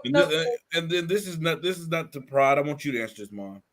And I already know what Pride is gonna say. Oh, because he had this, because he had that. But everybody. I mean, didn't Kevin Durant in the pivotal moment against the Cavaliers hit a clutch three right above LeBron James? Oh my goodness! Did he not do that? He did. Oh, okay. Okay, but he also had Steph and Yeah, Clay. that don't and mean he nothing. didn't have to play Thank 40 you. minutes in the entire series. It was like a 4 or 5 game series. Thank you. The Cavaliers, who did they He have played on the 38 roster at that minutes Stuff point? matters. That stuff matters, man. He played 38 minutes. And on top of that, while he's playing, fine, yeah. Matter of fact, let's say he played the same amount. Let's say he averaged, just like he did here, 42, a little over 42 minutes. The usage rate wasn't there. I promise you that. The difference is there were plays that Kevin Durant in Golden State was off in the corner, literally resting. And when he had the ball and doing his thing, you know who else was resting? Clay and Steph on opposite corners. Well, but like I said, that this man is not afraid of the moment. That's all I gotta say. He ain't afraid of the moment. Private, Sometimes you just can't deliver in that moment. I know when it's time for great players to elevate, they do. And Pride, and he elevated that entire game 7. It was just that one moment. Exactly. Because you mean to tell me, I guarantee you, 40 minutes of the game, if Larry Bird had to take the shot, he taking the shot, he gonna knock down. And also at the same time, Larry Bird's not guarding the best offensive player. That part too. When was So Kevin Durant are you doing sure that? you want to have this When was Kevin Durant doing that? He had to guard Giannis. What are you talking about? How many times? Bro, it was mostly him. He was he was the biggest dude on the court. He didn't guard him the whole game. He didn't guard him the whole game. Not the whole game, a lot of the game. It was Giannis, KD, and Giannis has guarded KD at the other end most of the game as well. Like he did that game 7 because I remember they were killing Giannis because he refused to guard KD up until game 7. He was letting PJ Tucker do everything. And I do know this: if it was Michael Jordan playing 40 minutes a game, no problem. And maybe that's not a problem, but you also have to sit there and consider he had running mates. And then we also got to remember his foot was this far off from the 3-point line. Stop. I understand that, but basketball is just like football. It's a game of inches. And if you don't agree with that, then sports is just not your thing. And guess what? If we don't agree with this right now, this is what if debate is done. And that's what I'm saying. I don't know if he does. You pretending that, oh yeah, it's a definite. Like you pretending. Well, I'm going off what I've seen in recent history. That's the only thing we can do. It's funny that's the only thing we can do. You're going based off of recent history. I'm going in terms of this game. I'm going based on the most recent, which is literally that. And when have you seen that be an issue? Like, what are you talking about? What you mean what I'm talking about? What are you talking Recent about? history tells me when Kevin Durant is in that moment, he knocks down the shot. When have I seen him get tired and not make down the shot? Meanwhile, he has to guard Giannis, is putting up over 40 minutes per game. And there are points that when he's on the floor, he's the one with the ball in his hands. Pride, you're right. Sensei, sit up. I want to see this new hairstyle. I've seen it in the show. You gotta do better. My man. sister looking good today, y'all. This one, you gotta do better. Look at her. You know what? what? Do better, bro. Hey, big bro, looking rough. I need a haircut. It's been a rough week for me this week. I see because you making all them silly ass takes. I can see you. I'm saying, man. But I know one thing I want to talk Ricky says it perfectly. And the defense of KD guarding Giannis would wear anybody else. And that is what I'm saying. When he was taking that shot, if he's back, I don't know if he makes it. And it's not because I'm saying he's not clutch. You're right. I'm saying it because the dude is exhausted. You're right. We've seen players miss shots because they're exhausted. Right. We've seen that. Freddie, I'm not talking to you. I'm not talking to you. I'm not talking to you. So you don't gotta say I'm right. I'm not talking to you. You're right, my brother. We've seen this happen before, and to sit here for anyone to sit here and pretend that that's not the case, that's just ridiculous. Bugging. Hey, Sensei. That's ridiculous. But we know who not tied though. Oh, Braun. Oh, Braun. 3 of them things. 40. Is his name LeBron? Is it turning to Steph? What's his name? Just shooting them threes. I'm like, ooh, is it Steph and LeBron? Like, ooh. Is it 18 and 19? Is that what I remember reading? Yes, I don't care about that. I don't care about that. Right? One game at a time. Hey, one night he dropped eight of them bad boys, and then I think he dropped 6 last night with a 40-piece nugget. Ooh, 40-piece McNugget. Ooh. Pride, I know you hurt. 139 and 106. How am I hurt, baby? Hey, sis, how am I hurt? At a time. You not, and he's just thank you, because I'm a LeBron James fan. So if he has success, no, Sensei. You know what? check this out. To let the Lakers lose last night, that damn group chat be bugging off the damn hook. Yeah, that shit. Be bugging off the hook. Yeah, and you bring it upon yourself. No, I don't be saying nothing. You bring it I upon don't say yourself. nothing. It's mostly your fault that they be buzzing Yeah. like. And you want to know how I know for a fact that's true? You want to know how I know? Because when they say it, they only tag you. And there's been multiple self-proclaimed Lakers fans in that group chat. Hey, but Sensei, when we won last night, we didn't hear a peep. It was quiet. It like wasn't a church house mice. It wasn't no talking. I'm pretty sure they were just waiting for you to say something. Nah, they would. Nah, trust me, they would have lost. They would have beat me in the group chat. Nah, they would have beat you. Because all they gotta do is hit you with 18 and 19. 18, 19. But we don't care about that. We take one game. We're 7th seed in the West right now, sir. 1 game behind 6. So 1 game at a time. 4-6 in your last 10. You comfortable with that? Hey, yeah, you know why? Because we get it more healthy. We only have 1 player out now. That's Anthony Davis. And we still got Russell Westbrook. So nothing gonna work. You know, it's just. Bro. And we got a trade on the way. Trade for a bag of chips. I got Doritos right here. You want those? His last name is Grant. I got Doritos right there. You want those? Wait, hold on. Who? His last name Grant. I don't know if y'all get that done. You know who Grant is. No, I know Jeremy Grant. I don't know if y'all get that done. Oh, we getting that done. Trust me. I don't know. I heard reports today that the Lakers are trying to get Marcus Smart. Which team I don't want Marcus Smart. I mean, I personally, if I were, I wouldn't say that because he could help y'all defensively. Yeah. So, but you need a 3-point shooter, a consistent 3-point shooter. And Marcus, he's gotten better, but he ain't that yet. Yeah. Bro, we need shooters. Okay, let me ask you a question, and I might be wrong. Tell me if I'm wrong, because this is my thought process. Yeah, but you if we tell you wrong, you Brian, let me talk. We say they need shooting, but we still scoring how many points a game? And then the last other team scoring more. Hold on. You guys average hold on. You guys average, I'm telling you, 111.1 points per game. Yeah, and that's decent. Yeah, no, that's solid. That's respectable. It's respectable. Defense is what kills us. And this bugs me is because when we won the championship, we relied on our defense to win games. And you know, they all through the year they said, "Oh, this team have no 3-point shooting, no 3-point shooting." But we depended on our defense, and I believe with Melo, with Monk, with Ellington, that we have enough shooting. We need to have committed team effort defense. Might not be. If you're gonna trade for shooting, I would trade Malik Monk, Kent Bazemore, maybe Wayne Ellington for a 3-and-D player. You know what I mean? Like, I don't know about Monk though, bro. Ooh. No, I'm just saying if you're gonna trade one of those dudes, if you're gonna trade one of them, it would have to be a 3-and-D player. It would have to be like a Mikal Bridges of the world. Yeah, I think in my opinion, THT gone, and I hate that because I love THT. I know he. If you trade THT for Smart, then you got something. I know the potential. Because and Freddie, you a Lakers fan, so if I'm wrong, let me know. I saw something on Facebook earlier, and it made perfect sense. THT, Kendrick Nunn, I think it was like first round pick. The first round pick for Jeremy Grant. I put a trigger on that 11 out of 2 times. I'm gonna keep it a stack with you. I mean, I'm to the point where I'm not like if the Lakers go trade, I'm not mad because when they gave up all what they did for Anthony Davis, that told me that they're not worried about their future down the line. They're all in right now.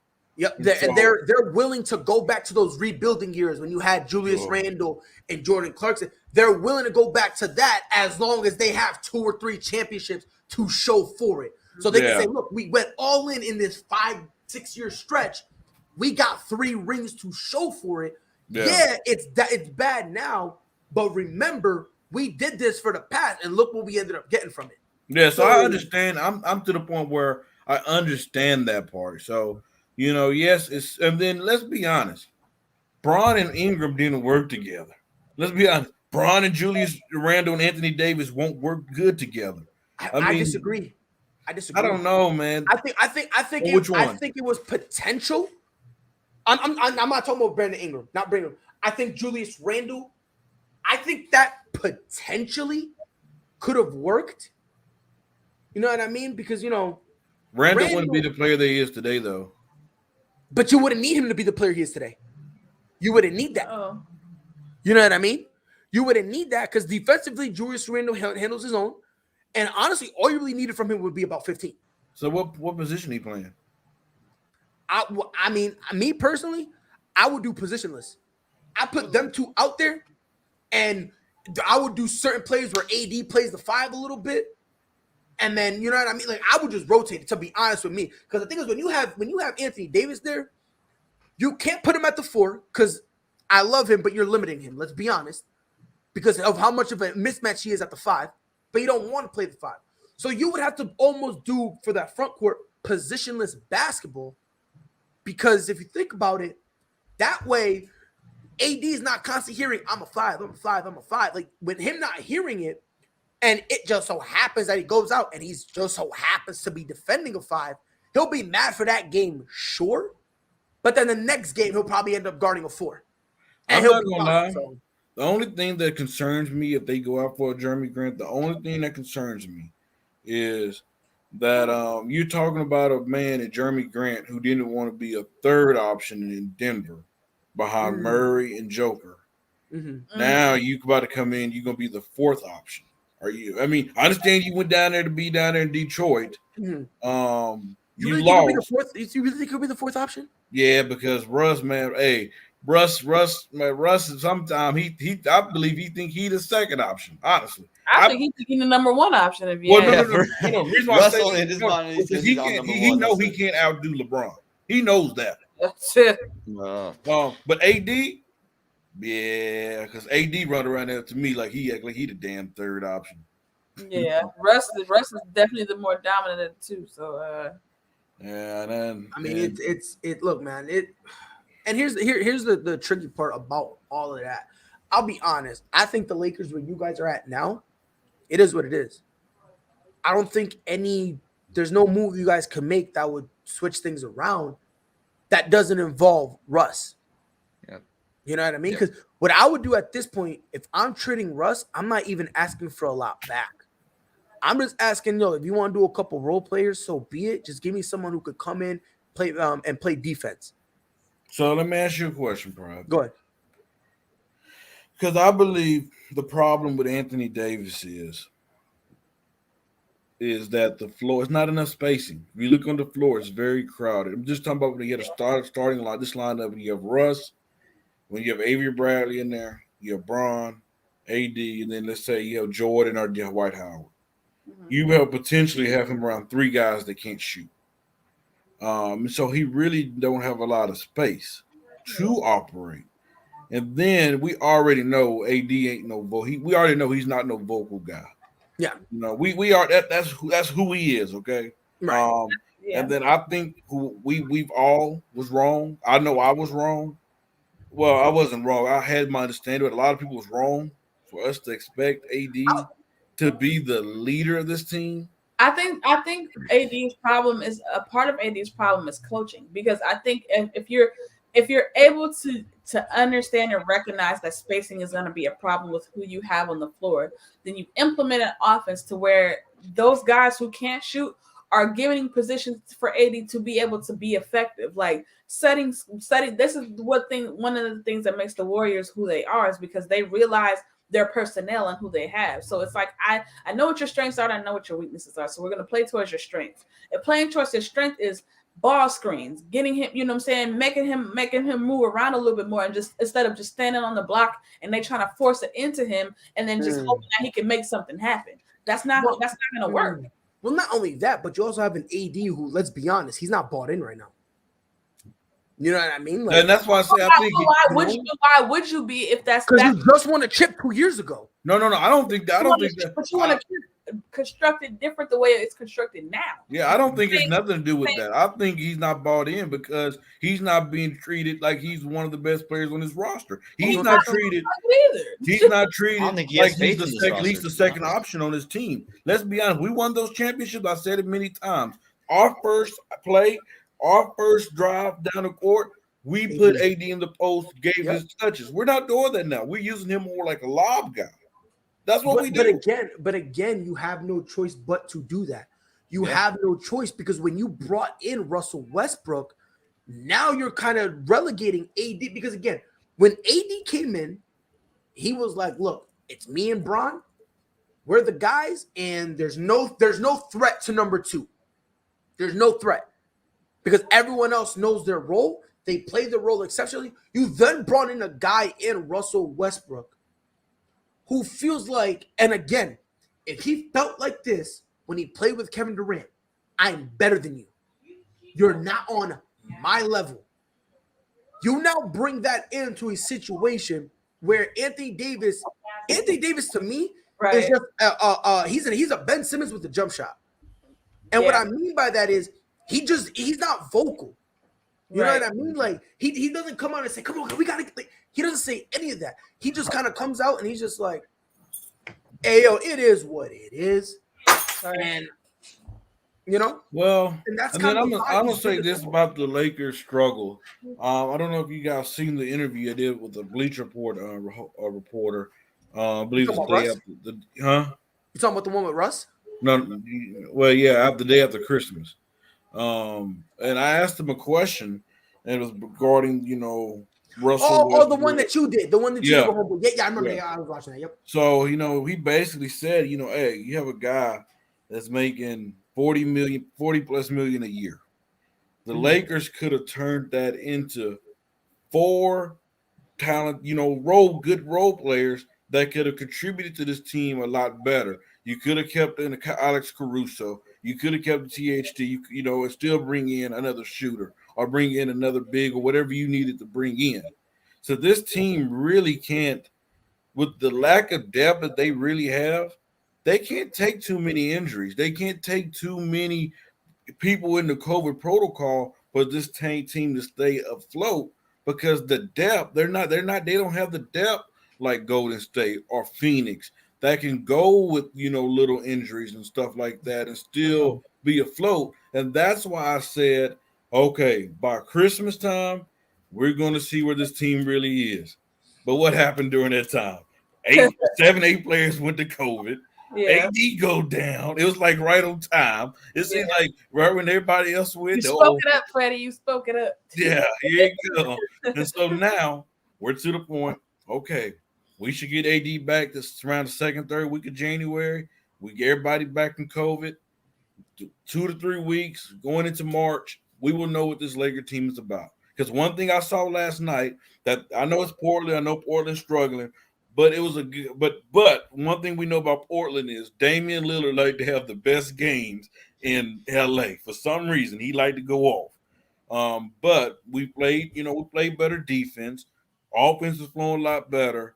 And so hopefully they can pick up on that trend and go on a little run. We need to see them go win 5-6 games straight to kind of, change the narrative a little bit because let's be honest, it's always pressure when it's a LeBron James-led team and they're underperforming. And it's always pressure when it's the Lakers because those are the 2 biggest talking points in the NBA.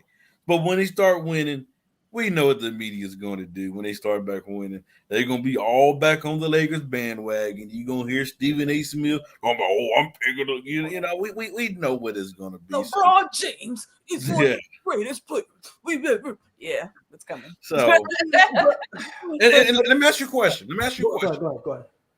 Because I'm not going to lie. And Sensei and Pride, you guys are, I love Bron. I've adapted him since he came to LA. Kobe, Kobe has a he told us Laker fans it's okay to embrace Bron. Okay, let's be honest. If you're a Bron fan, you couldn't stand Kobe. If you're a Kobe fan, that's what it is. Facts. But we embraced LeBron. But going into this year, I don't believe nobody expected LeBron to go be playing the way he is this year. I mean, let's just be honest. Even Bron. No, I did. Nope. Listen. Okay. I said this, and I was called a moron. I said that LeBron James this year, and I said this. LeBron James was going to play MVP caliber basketball, and the Lakers were still going to lose in the first round. Well, we've seen him play That's the second MVP half. caliber basketball for the last 3 years. Let's be honest, he was in the MVP conversation. But I'm saying averaging like 29, almost 30 points. He haven't done this since what? 09 in Cleveland? I mean, I don't think nobody like, bro. Look at this dude shooting threes. Like we remember, I said this like, man, when we started the season, I said, okay, Bron knocked down it. Then he went, he got hurt, but now he built himself back up to that point. I'm like, man, like, and then I was telling my mom this last night. I said, when Kobe, you were talking to Mama Henderson. Yes, Mama Henderson, Mama. I talk to my mama often. Yes, Mama Henderson. We love Mama Henderson. Yeah, I'm surprised she deal with you, man. Bless her heart. Bless her heart. So I was telling my mama last night, I said, when we saw Kobe going out, you can see the decline. Yeah. And looking at LeBron, there is some decline. We noticed that he's not like, he was in Miami just dunking on people. But it's hard to tell it, though. Like, it's very hard to tell that LeBron is declining. So because to your point, it's because if we're gonna be honest, hold on, I forgot I switched my the screens. But the reason is because the decline, it's a LeBron went from this to this. Yeah, it's like a flinch. It's like a little. It's like very, very rare. You can tell it a little bit when he dunks. Like it's not the same. It's not the same. He still gets up there, but it's not like. Yeah. Like and by the way, and real quick, John, one of the most of those was to one wide receiver who I think had like 350 something receiving yards, which was like a FSB record, which is like, sheesh. But hey, can I answer the question above? Which one? This one. I give it an A+. I love the trade. Yes, I'm gonna tell you why. I like it too. Because I'll be honest real quick, Freddie. I think this was the dumbest trade in the world. Because I'm like, you basically cut Rondo with extra steps. So I don't know if I'm missing something. Maybe I'm out of the loop. So if you give it an A+, Freddie, please explain it to me. Because I give it an A+ for the aspect of the Lakers. It's because we needed that. What Stanley Johnson did on that 10-day contract, he brings something that we was missing. Youth and defense. He's a streaky shooter, not the greatest shooter, but he plays great defense. And we needed a guy because I remember Frank Vogel saying this beginning of the year they wanted THT to be this great defender, basically trying to use him like they did Kuzma. But hey, THT been getting eat up of late. I mean, he can't stop nobody. That's not who he is. But Stanley Johnson, that's who he is. He plays great defense. And this is one thing this Laker team needs, defense. And Rondo, let's be honest, Rondo's getting older, man. He really haven't looked like Rondo the games that he's played. He's shooting the worst percentage of his career. He's not as quick as he used to be. He's not that good on defense like he used to be. I mean, he haven't really contributed to the Lakers when he played, and understanding that he wanted to come in and fill in that Jared Dudley role. But we do need some pieces to kind of help us, boost us. It's either going to be him or DeAndre Jordan. I think DeAndre Jordan's next. Oh no, DeAndre Jordan's definitely next. For sure. I mean, Rondo wasn't really doing. I'm sorry, Pratt, but Rondo. No. Go ahead, sis. Go ahead. He wasn't really doing anything with the Lakers, so that's why it makes sense to me because it's like he was there was no production for. Like I could see if Rondo was producing for us and he was a necessity for our team, then I would totally agree. Yes, that would be the dumbest trade, but he's not a necessity. And then you got rid of him for a little bit of nothing. So it's like we don't take really a financial hit. We don't take a hit as far as production wise. It's like it's just one less thing that we have to worry about. Is how I see it. Well, and here's why I'm saying, to me, I believe it was stupid. Okay. And the reason I say that is because who'd you guys get back in return? Denzel Valentine, who y'all waived. But the thing is, it's partially of his contract. I think they kind of did it in a financial thing. But it's a minimum contract, though. That's the part that boggles me. That's why I'm confused, because I'm like, and listen, getting rid of Rondo, that's not the problem with me. I have no issues with that. Get back. Yeah, but it's like get something back, a second-round pick or something. Well, Why I don't get think Denzel Rondo's. to- If anything, I think they're gonna give us like a 5th-round pick, if that. I mean, Rondo's not really worth. At least you can use that. They just cut Yeah, Denzel yeah. Valentine. You could have just cut even if Rondo Yeah, I instead. was about to say, even if it's just something, that's what perplexed me. Again, getting rid of Rondo to make space for Stanley Johnson, I like that. That makes sense, and I'm okay with that. I'm just perplexed. Why trade him? And then the only tangible piece you have, and again, this is something that blows my mind.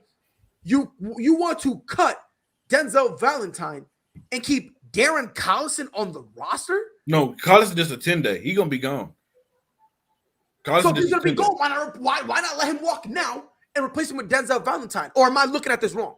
Well, no, 10 days. He's not stuck on the roster for Stanley Johnson's 10 days about to be up, and the Lakers gonna want to lock him down when that's 10 days up, so he can be on there for the rest of the year.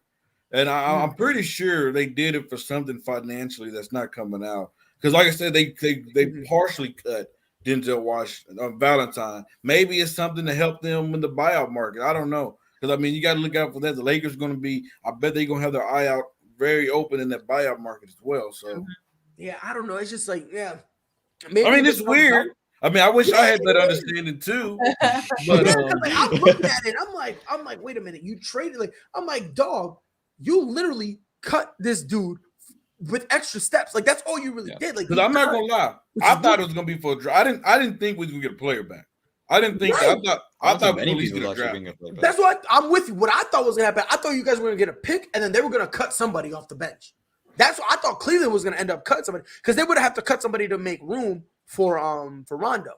But you know what the Lakers really need? I don't really think they need a guard. They really need a center because our center position rotation is kind of. You know what? They need honestly, and a guard and just a solid. They need a solid. I wouldn't even do a guard, sis, because I'm with Freddie on this one.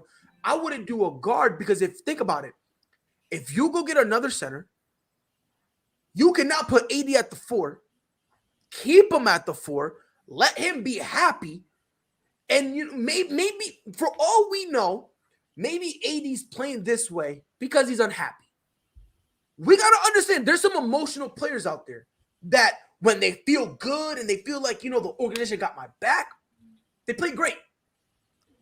Then there's other guys who don't care if the organization's with me, without me, I'm going to play my same way. I think we need to start looking at Wood or a Miles Turner would be the. I would say Miles. I would say Miles only because A, he's a legit center, and B, he brings you defense. He gives you defense, and he is if Miles Turner would be on the Lakers, he is the de facto, no debate, 100% starter, the best center they have on their. And again, I'm saying center because I'm moving Anthony Davis up to the 4, so I'm not going to call him a center, but he would be the best center on that team. So I don't know that, Franco. We got another center on the verge. His name is Mr. LeBron James, and I mean, hey, he looked pretty. Listen, I saw that. He was impressive at 5. He was impressive. Listen, and this is one thing. I think LeBron James could play the 5. He's 1 through for 5. Stretches. He's 1 through 5. Yeah, he can do it for stretches, right? Not against Joel, not against Jokic. We don't want that matchup. No, he's not. But again, Christian Wood, that's cake. Bam Adebayo, that's cake. Thiago Splitter back when he was in Miami, cake. I mean, you know what I mean? Most bigs, but not all. Yeah, because here's the thing. There's only 3 bigs he cannot guard. Yeah, there's only 3 bigs he cannot guard. Yeah. That's Joel Embiid, Nikola Jokic, and Karl Anthony Towns. Those are the only 3 bigs he can't guard. I don't know about Karl Anthony Towns. Yeah. Bron's gonna rough him Y'all, up. come on, bro. Bron's gonna rough him up a little bit. Not come on. I don't think Cat. Wow, y'all disrespectful. I'll say Put some respect on his name, dog. What's going on? Disrespect Cat as a player. I just don't think he's mentally tough enough to. Yeah, with that, I do Aiden over Cap because if think about it, really, if you got a motivated a motivated zeroed in LeBron James on Karl Anthony Towns. He couldn't even handle Jimmy Butler. What you think? Hey, Sensei. Bron gonna be giving that little elbow. He gonna give him that little elbow. He gonna come on, man. Like, and I don't know, man. I don't know, man. I just think right now we're disrespecting Karl Anthony Towns. Amon, are you with me here? Because I'm with you. I don't know who LeBron's going. Like, LeBron's great. He can play 1 through 5, and I take him over most guys. But Cat, I'm not sure. And I'll tell you this. I'll put. How about? I'm not sure about Cat because Cat. I mean, like he not. How about we compromise? Of the three centers I just named, okay. I believe the best one he could guard would be Karl Anthony Towns. Yeah. I believe that of those three. Yeah. But to say a full game having LeBron James guard Karl Anthony Towns, I'm not sure about that one. I'll take Ayton over Karl Anthony Towns. I love AD DeAndre was bullying DeAndre Ayton before he got hurt in that first round last year too. Yeah, and look, I love DeAndre Ayton. I genuinely believe he's a top 5 center, and people have gotten mad at me for saying that. But it's the same people who say the same people get mad at me for saying that says DeAndre Ayton is overrated because he has to rely on CP3.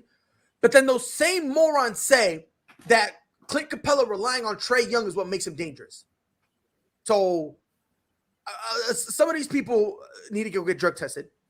But I've said this. I genuinely believe this. The 3 best centers are the ones I need. And in this order, Nikola Jokic, I don't care what no one says, Joel Embiid, and Karl Anthony Towns. And let's not act like Joel Embiid has the potential to be the best center, but he haven't gave us. No, he don't. Don't get it twisted. He got the potential. Yeah. But I got something better than potential. I got something right now. And that's Jokic. And that's why I put him at number 1. No, I agree. You know I agree. Yeah, I'm just saying that Joel Embiid. He's got the potential. Yeah, because he ain't no slouch. He ain't no slouch now. I think at worst, he's the 3rd best center in the league. At worst. I got him at number 2. Man, no, me too. I've seen people put him at 3 and they put Karl Anthony Towns above him. And they're more along the lines of saying with Joel Embiid, it's still you're waiting on potential. And Karl Anthony Towns, you know what you got with him. From that perspective, I kind of get. I'll still take Joel Embiid. He does have that potential. Let's not get it twisted. But at some point, we need to stop talking about potential from a dude who about to enter his prime. If he's not in it already. Yeah. You know what I mean? Like I agree with next year. Yeah, like I'll be honest. Next year, I don't want to hear nothing about potential when it comes to Joel Embiid. No, I think potential is one of those things as far as when it comes to Joel Embiid that should not even be in the conversation anymore because at this point, you've been in the league long enough to where because potential is one of those things that only can last for so long. Like there's only so long we can say potential, and then at some point it has to run out because it's like if you don't put in the work to live up to that potential, or if you're not healthy enough to live up to that potential, it ain't potential no more. You just don't have it. Either you have it or you don't. That's where it comes down to. So I believe as far as centers wise, Jokic is definitely number 1 because we've seen he's beyond potential. We know what his package is. We know what we're going to get from Jokic every single night. It's consistent every single night. Whether you know what I'm saying, as far as like shooting percentages, that obviously that's up and down, it varies. But as far as complete game in totality, we know what we're getting from Jokic every single night. Joel Embiid, the same. If he's healthy, that's to be the real conversation. It's if he's healthy. If he's healthy, he's another one. We know what he's gonna bring every single night. So it's like. We have to judge him off the strength of if he's healthy, not just potential anymore. Potential's out the window now. He's been in the league too long for it to be still. Oh, he has the potential. No, I don't want to hear that. Yep. That's a fair point, right? You gotta start putting him on the clock. And listen, you guys make fun of Anthony Davis for being, they call him street clothes Davis, Anthony day-to-day Davis, and whatnot. Anthony Davis. And this is in the same stretch with him and Joel when Joel started playing the league. Anthony Davis has played more games, and we've already seen Anthony Davis live up to his potential. Like when he went, because there was the same conversation with him. Potentially, he could be this. We've seen Anthony Davis at his best, and we've seen what he can be when he's healthy. It's just the when he's healthy. That's the thing. Like, and to me, that's like because look, Ninth Davis. Joel Embiid is a weirdo. Yeah, Randy, you feel me? Yeah, So how much do we blame on Ben? Because when we seen him this year, hey, the dude is balling. Could he be the same thing like Anthony Davis is dealing with Westbrook, who a guy who can't shoot? Again, no. And the only reason I say this is, and I get where you're going with that. Yeah, if you're talking about strictly shooting, I would get. Hold on, no love for Rudy Gobert. No. No. Let me just throw that out there. No, he's the most overrated. Hey, he's the most keyword when you say his name, Terrence Mann. Listen, Yeah, I just matter of fact, I just watched the Olympic. Because this random thing that I do is just watch old games. But Me too. I watched the Olympic game against when they played against Rudy Gobert. I think this past Olympics. Yeah. And when they zeroed in and focused in on him, he's food. Like he's food. He's not. You know I what's don't funny? know how many guys. You was watching that Olympics. I was watching the last Olympics when it was Bron, Kobe, and all them guys. I watched that one too. I recently watched that one, when they played against Spain. I recently just watched that one too. That's crazy. Like me personally, and I'm gonna say this, and after that, I'll address real quick about the whole Joel Embiid thing. But the reason I don't give love to Rudy Gobert, what he quote gives you, I get the same thing from Bam Adebayo, who's a 4. Yeah. From what Rudy Gobert gives me, and I get from Draymond Green. I get that from Draymond Green last year when they shut down Steph and he was putting up triple singles. I get that from him. What Rudy Gobert gives me, and sis, if I'm wrong, let me know. Because what I get from Rudy Gobert is the same thing I get. I catch shit for this all the time. Tiago splitter. You're not wrong. Rudy Gobert has been the most overrated big man ever. And what about Andrew Bogut? Worse than Andrew Bogut. I'll take Andrew Bogut. I'll take Andrew Bogut. I'll take half a bogey. I'll take a dirty bogey over Rudy Gobert. What are we talking about? You know what it is with Rudy Gobert? You know what it is? And what was the change? I feel like the changing of the guard for him is when he cried about that all-star game. He didn't deserve it. Yeah, he did. No, he didn't. And I agree with that. But what I'm saying is, as far as like media and fans, we're a sucker for like a good story and like a feel good, like, you know what I'm saying? And I feel like that's what it was with him because he was so passionate about, being and it's like, bro, you didn't deserve it. Like you just didn't. Yo, John, do me a favor. Do me a favor, bro. I want you to retype this same caption, but type it in all caps so the people in the back can read it, bro. Because I'm telling y'all, bro, Rudy Gobert, it's wild to me because we're in a league where we killed DeAndre Ayton because he's not versatile enough. Yeah. Yet people want to praise and worship Rudy Gobert, who is, say it with me now, horrible guarding the 4 and up. Yep. And then have the nerve to try to switch on guards, and he be listen. He be tap dancing.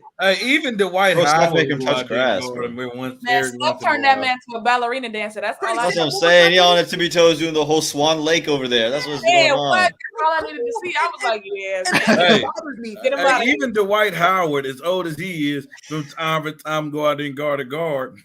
And because Dwight Howard's a defender. He's a good defender. He don't, right? And here's the problem I have with Rudy Gobert. With all that average defense at best, because let's be honest, I'm gonna tell you right now, if you tell me he's got above average defense, look here. When you're a 5, you're supposed to jump. You're supposed to jump. As long as he is, you're supposed to get blocks. Yeah. Exactly. He's cherry picking, bro. Exactly. And here's my thing. Say it again, Amon. He's cherry picking, man. You watch his highlights, it's like he's like standing behind him. Okay, and you know who he be blocking? And be honest, you know who he be blocking? Damian Lillard, potentially Luka Doncic, Russell Westbrook. But this is off of cherry picking, though. Kyle Lowry. This is not straight up just like lockdown defense. DeMar DeRozan. You know what I'm saying? Now, if all these guys I've said real quick, they all have a common theme. They're short. You put him on a lob on DeAndre Ayton, he's literally sniffing my guy's jockstrap. You make him try to guard Karl Anthony Towns when he's dribbling. Homeboy is stumbling off a hezzy.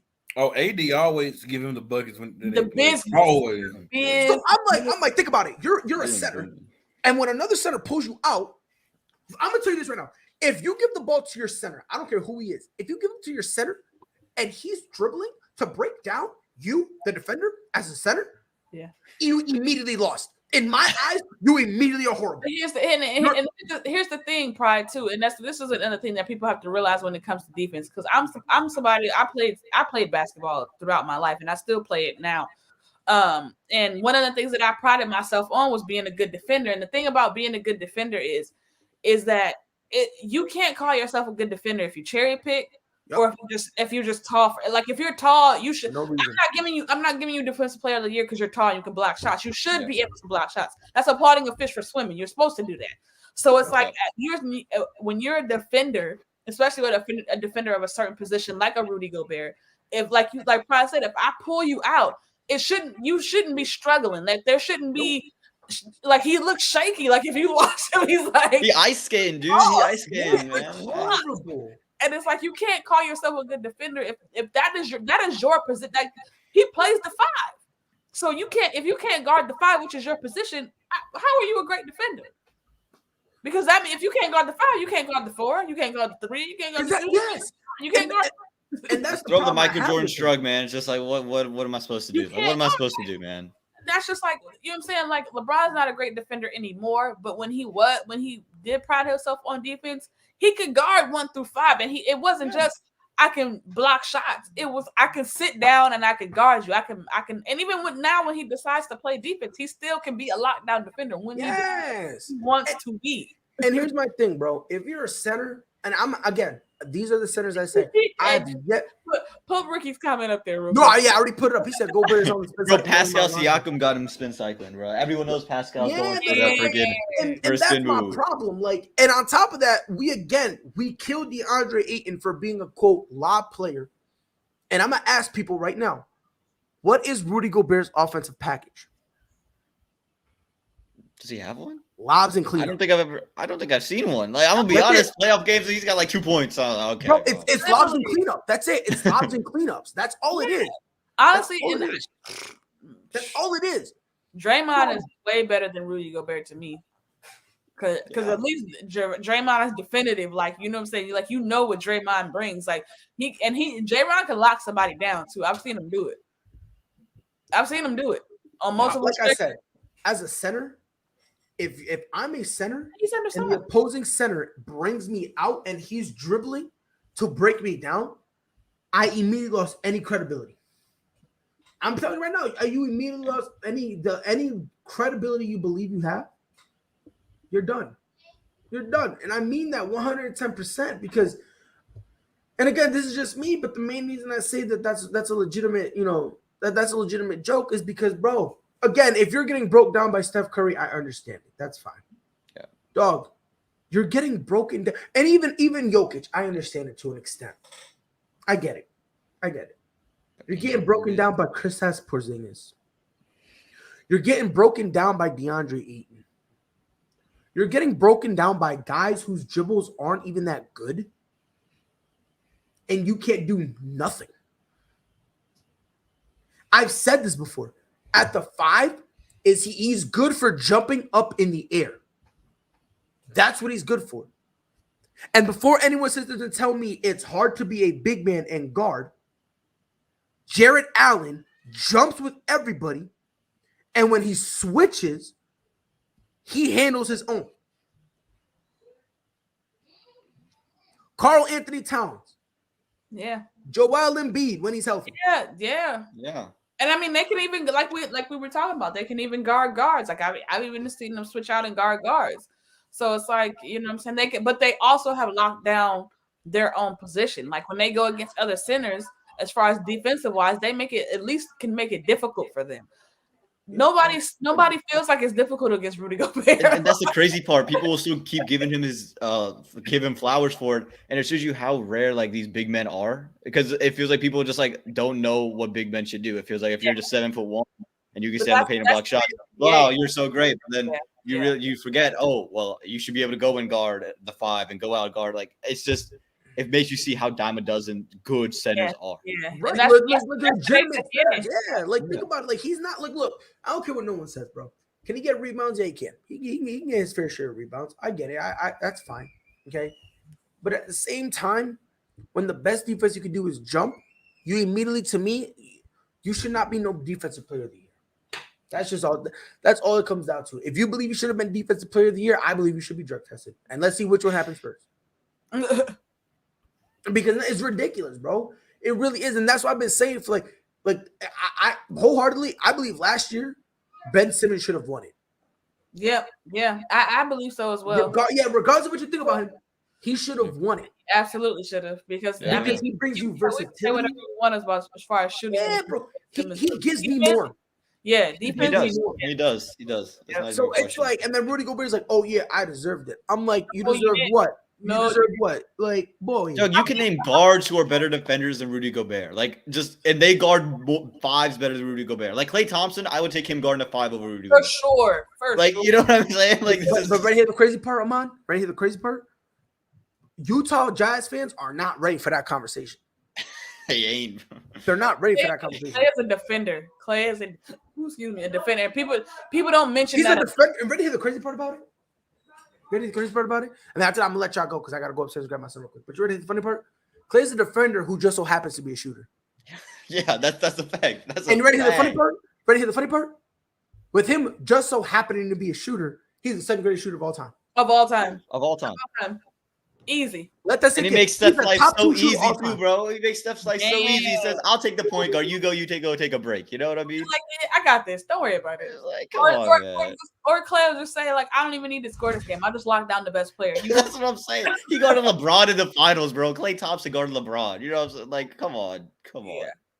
I mean, he just, I don't understand that. How many defensive player of the years does Rudy? Because I know I feel like he has 2 or 3. Like, I feel like he won a couple back to back. And each time I'm like, why though? like the first time I think it was like, okay, he's just someone new. I was like, okay, fine. But then like the second time, how many defense? Let's see how many defense. Pull it up because I'm interested. Because every time that award comes around, he's winning, and I'm like, this is 3. He's got 3 times: 2017, 2018, 2019, and then 2020, 2021. That is crazy. Like 2017, 2018, I get okay, whatever. You know, he's new, shiny toy, whatever. But even that was the same year Steph had him doing the ballerina dance.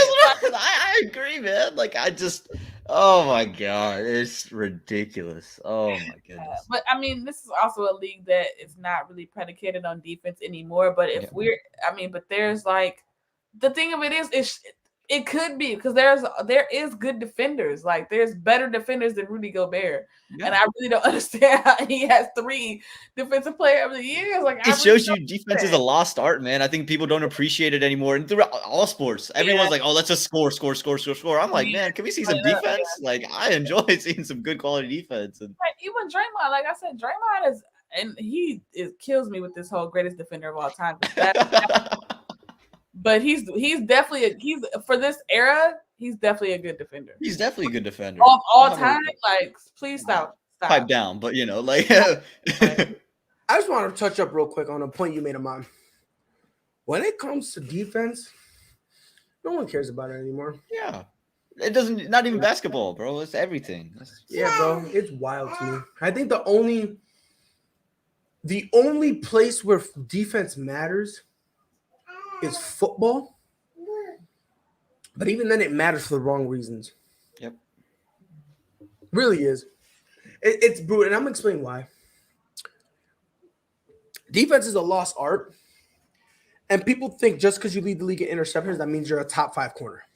Yeah. I'm so tired of seeing Trayvon Diggs, dude. No, and that's the thing. And again, the only people who think that, if we're gonna be honest, are Dallas fans who are stupid. Let's just call it what it is. Cowboys fans are stupid because every year we're going to win, then they lose, and it doesn't matter because we're on to next year. Yep. Right? And my thing is, Trayvon Diggs is getting the picks, but do you know why he's getting the picks? Because he gives up so many plays that they're comfortable throwing to you, man. Mm-hmm. You know, think of the Patriots game, threw a pick 6 and threw it straight back at him for an 80-yard touchdown. Like, next throw. It's Mac Jones as a rookie. It's not Tom Brady. It's Mac Jones as a rookie. It's a pick 6 and then 80-yard touchdown right over your head. And Amon, ready the funny part? I was watching the game, and I saw a pick 6. I was like, as soon as I saw it, I was like, whoever Trayvon Diggs is, they're the number 1 receiver. Yep, I knew it immediately. Listen. And he got burnt. He got burnt. He lucky he never had. Man, he lucky he never had to see Peyton Manning. Because it'd have been a long day for Trayvon Diggs if he ever. And here's my thing. And again, listen, the interceptions, that's great. That's great. Look, you need hands to get those picks. That's fine. Don't sit here and tell me he's a top 3, top 4, top 5 corner. And people saying that can't name 5 corners in the NFL. That's the issue. Let's be honest. And again, they're not ready for that conversation. They're not ready because the people who are saying that Trayvon Diggs is the best corner or a top corner are morons. Because let me ask you something. Jalen Ramsey right now is considered having a down year. Do you know why he's having a down year? They don't throw his way, man. Because they know better. Do me a favor. When Trayvon Diggs can lock down an entire side of the field, I'll consider calling him top 5. Until then, you're smoking. Because I've never met a corner who got a pick and the next play was targeted.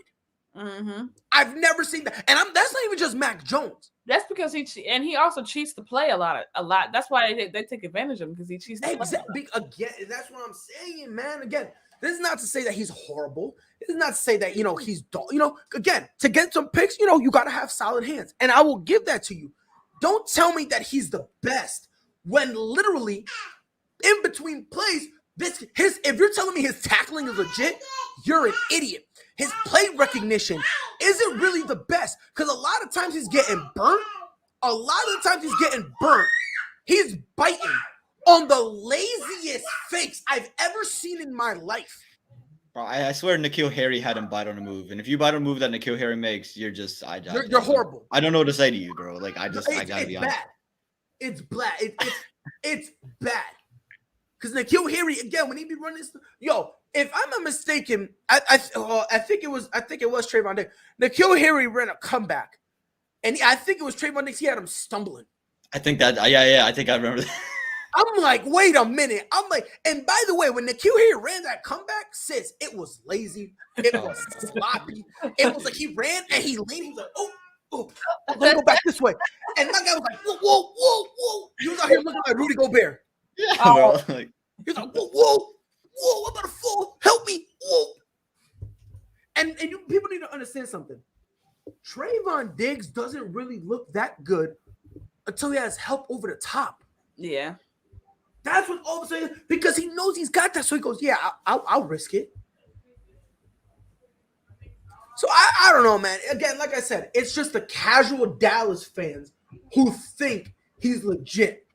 And I'm like, look, the interception is that impressive? 100%. He's nowhere near the best defender on that team, bro. Nope. And also, if the interceptions were all that matter, J.C. Jackson's not going to score in the NFL.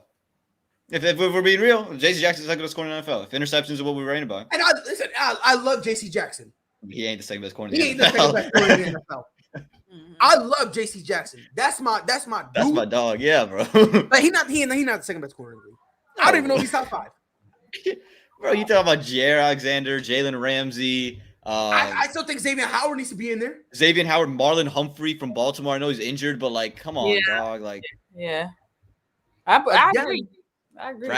James Bradbury from New York. I mean, yeah. But and again, this is just me saying, dog. If you're gonna sit there and say, "Oh yeah, he's top 5," then I'm gonna ask you a question. If he's the best because of the interceptions, and as soon as you bring that up, they start stuttering.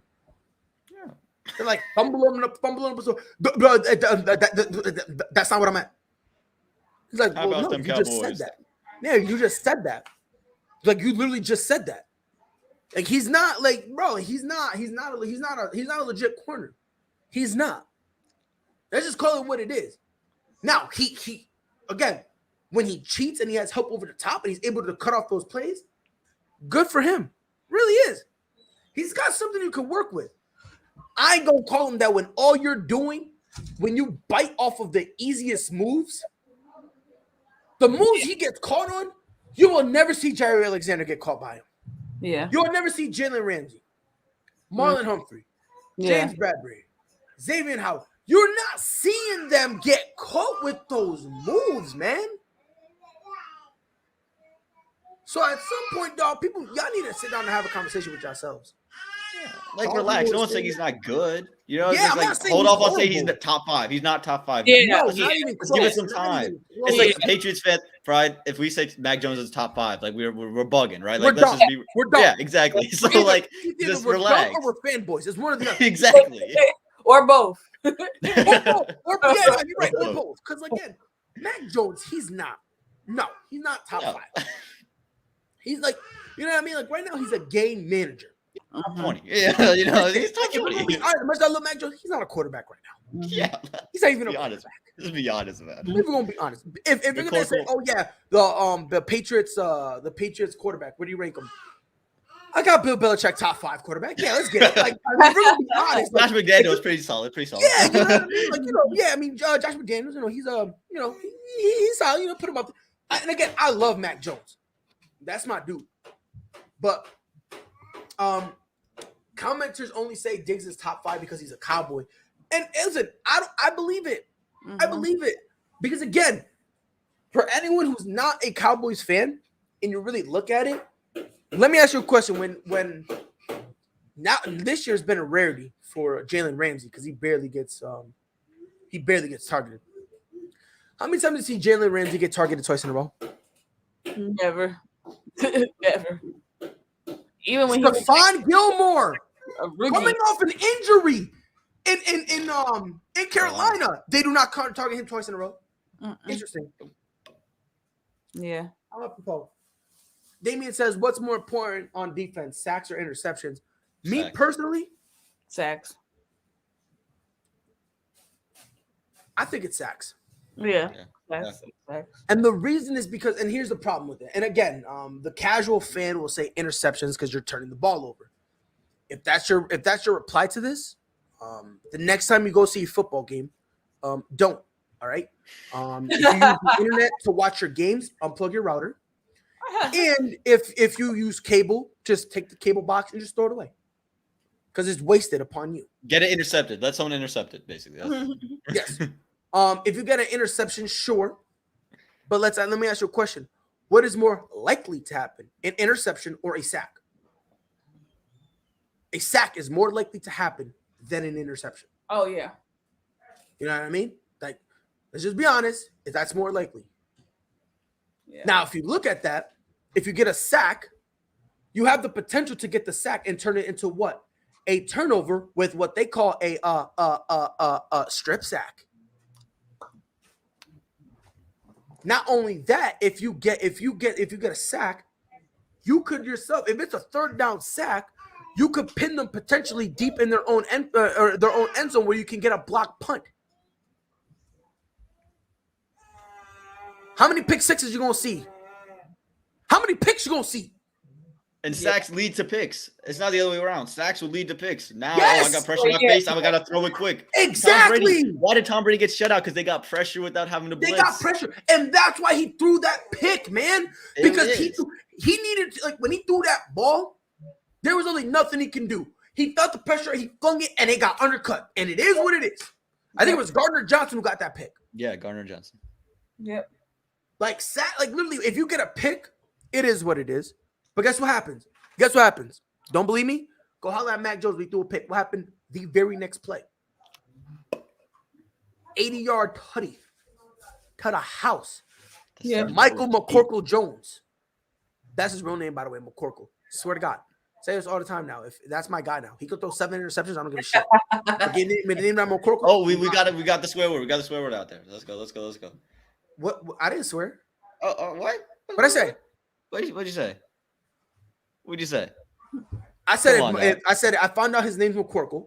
Uh-huh. If throws a pick, I said he could throw 7 picks. I don't care. That's my guy. You didn't say I don't care.